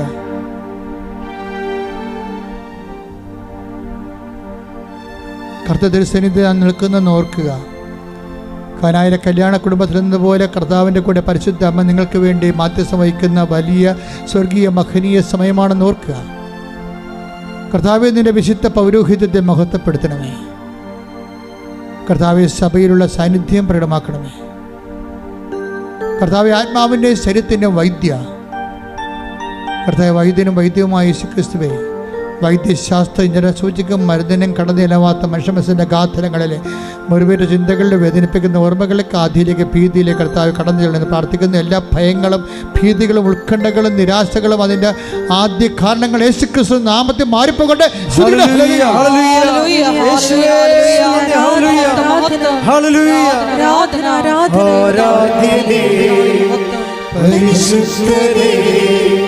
പരമോന്നത യേശുവേ, അണയുന്നു ഞാൻ തിരുമുൻപിലായി, അലിവോടെ നോക്കണമേ. ആരാധനേ പരിശുദ്ധനേ പരമോന്നത യേശുവേ, അണയുന്നു ഞാൻ തിരുമുൻപിലായി, അലിവോടെ നോക്കണമേ. കണ്ണുകളടച്ച കൈകൾ കൂപ്പി ശിരസമിച്ച കർത്താവിന്റെ തിരുസന്നിധിയിൽ ആദരവോടെ ആയിരിക്കാം. കർത്താവിന്റെ ഉന്നതമായ നാമത്തിന് സ്വസ്ഥം ചെയ്യുന്നു. കർത്താവ് സഭയിലുള്ള സാന്നിധ്യം നീ പ്രകടമാക്കണമേ. ഈ അൾത്താരയിൽ നടന്ന 10,000-കണക്കിന് ആരാധനയുടെ ശക്തിയാൽ അങ്ങയുടെ അടിയങ്ങൾ അങ്ങയുടെ മക്കൾക്ക് വേണ്ടി പ്രാർത്ഥിക്കുന്ന കർത്താവ് ആരാധ്യനെ, കർത്താവ് പരമോന്നതനെ, നിന്റെ തിരുമുറിവാർന്ന വലതുകരം ഓരോ മകളുടെ മേലും വെക്കണമേ എന്ന് പ്രാർത്ഥിക്കുന്നു. നിരാശയെ നിബന്ധിച്ച മനുഷ്യര്, ജോലിയില്ലാത്തവര്, വീടില്ലാത്തവര്, വഴിയില്ലാത്തവര്, കർത്താവ് സാമ്പത്തിക ബാധ്യതകളുള്ളവർ, കേസുള്ളവര്, മക്കളെക്കുറിച്ച് വല്ലാത്ത വേവലാതിയും വേദന അനുഭവിക്കുന്നവരെ, ജോലി നഷ്ടപ്പെട്ടവർ, നഷ്ടപ്പെടാൻ പോകുന്നവരെ, അതിൻ്റെ പേര് കേസ് അയക്കുന്നവർ, ഗവൺമെൻറ് സർവീസിൽ നിന്നും സ്വകാര്യ സർവീസിൽ നിന്നും പുറത്ത് നിൽക്കുന്നവരെ എല്ലാവരെയും ഈ സമയത്ത് കണ്ണുനീരുടെ ഓർക്കുന്ന കർത്താവ്. അമ്മേ പരിശുദ്ധമേ, അവർക്ക് വീഞ്ഞില്ല, അവർക്ക് സമാധാനമില്ല, അവർക്ക് സന്ധിപ്പില്ല, അവർക്ക് ആശ്വാസമില്ല, അവർക്ക് ഉറങ്ങാൻ പറ്റണില്ല എന്ന് പറഞ്ഞുകൊണ്ട് കർത്താവ് അങ്ങനെ തിരുസന്നിധി ഞങ്ങൾ പ്രാർത്ഥിക്കുമ്പോൾ ആ പ്രാർത്ഥനകളെ പരിശുദ്ധമ ദേവമാതാവ് കർത്താവിന് തിരുസന്നിധി സമർപ്പിച്ചുകൊണ്ട് നിന്റെ ജീവിതത്തിലേക്ക് കർത്താവ് ദൈവികമായ കൃപ ചൊരിയണ സമയമാണ്. ശ്രദ്ധിക്കട്ടെ, ശ്രദ്ധിക്കട്ടെ.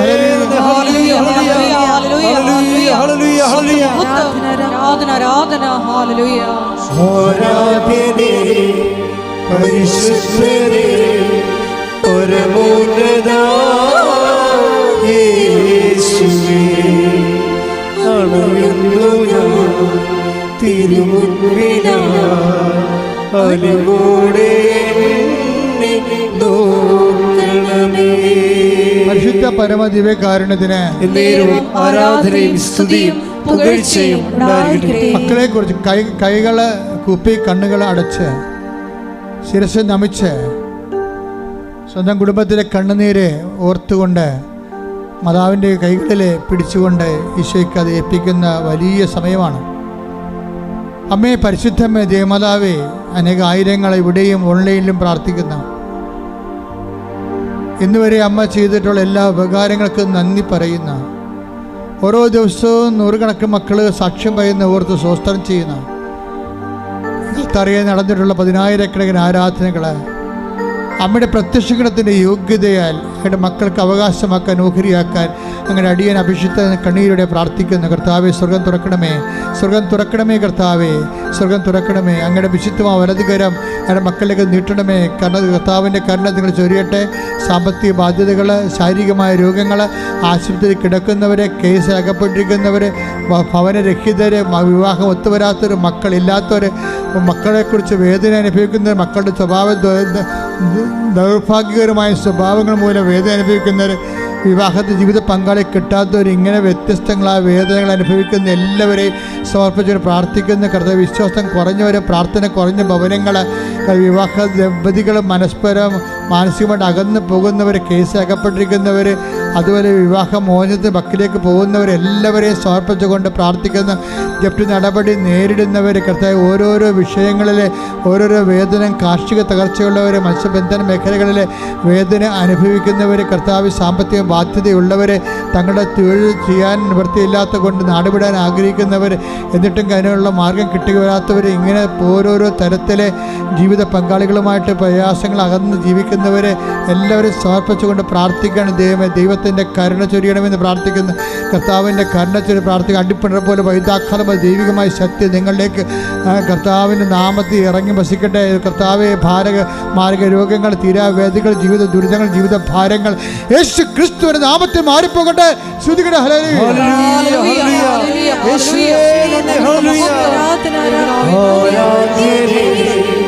പരിശുദ്ധനേ, പരമോന്നതാ യേശുവേ, അണയുന്നു ഞാൻ തിരുമുൻപിനായി, അലിവോടെ എന്നെ നോക്കണമേ.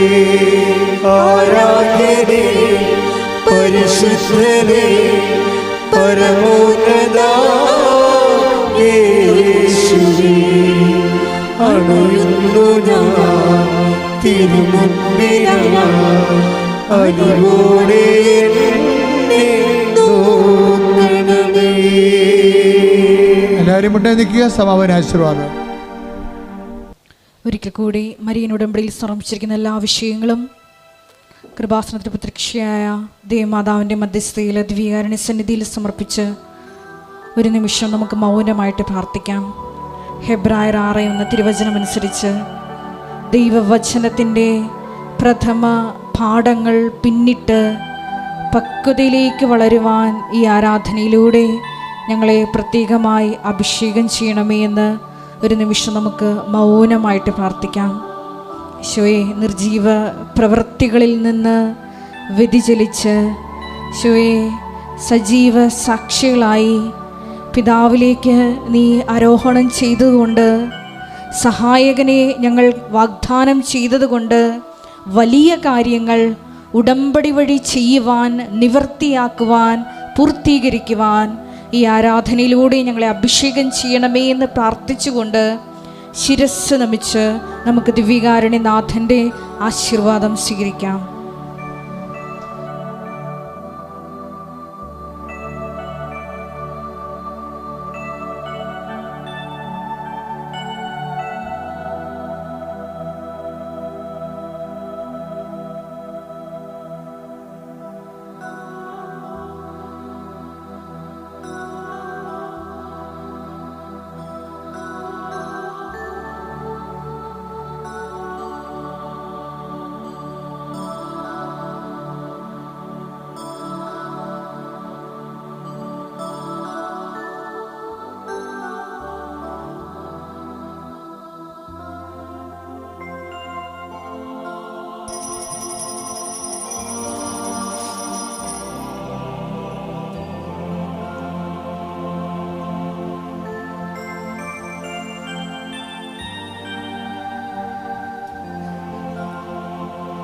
പരിശുദ്ധ പരമ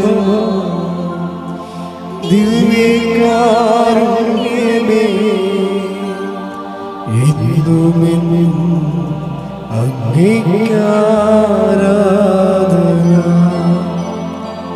പരിശുദ്ധ പരമ ദിവ്യകാരുണ്യമേ എന്നുമെന്നും അങ്ങേക്കാരാധന. പരിശുദ്ധ പരമ ദിവ്യകാരുണ്യമേ എന്നുമെന്നും അങ്ങേക്കാരാധന.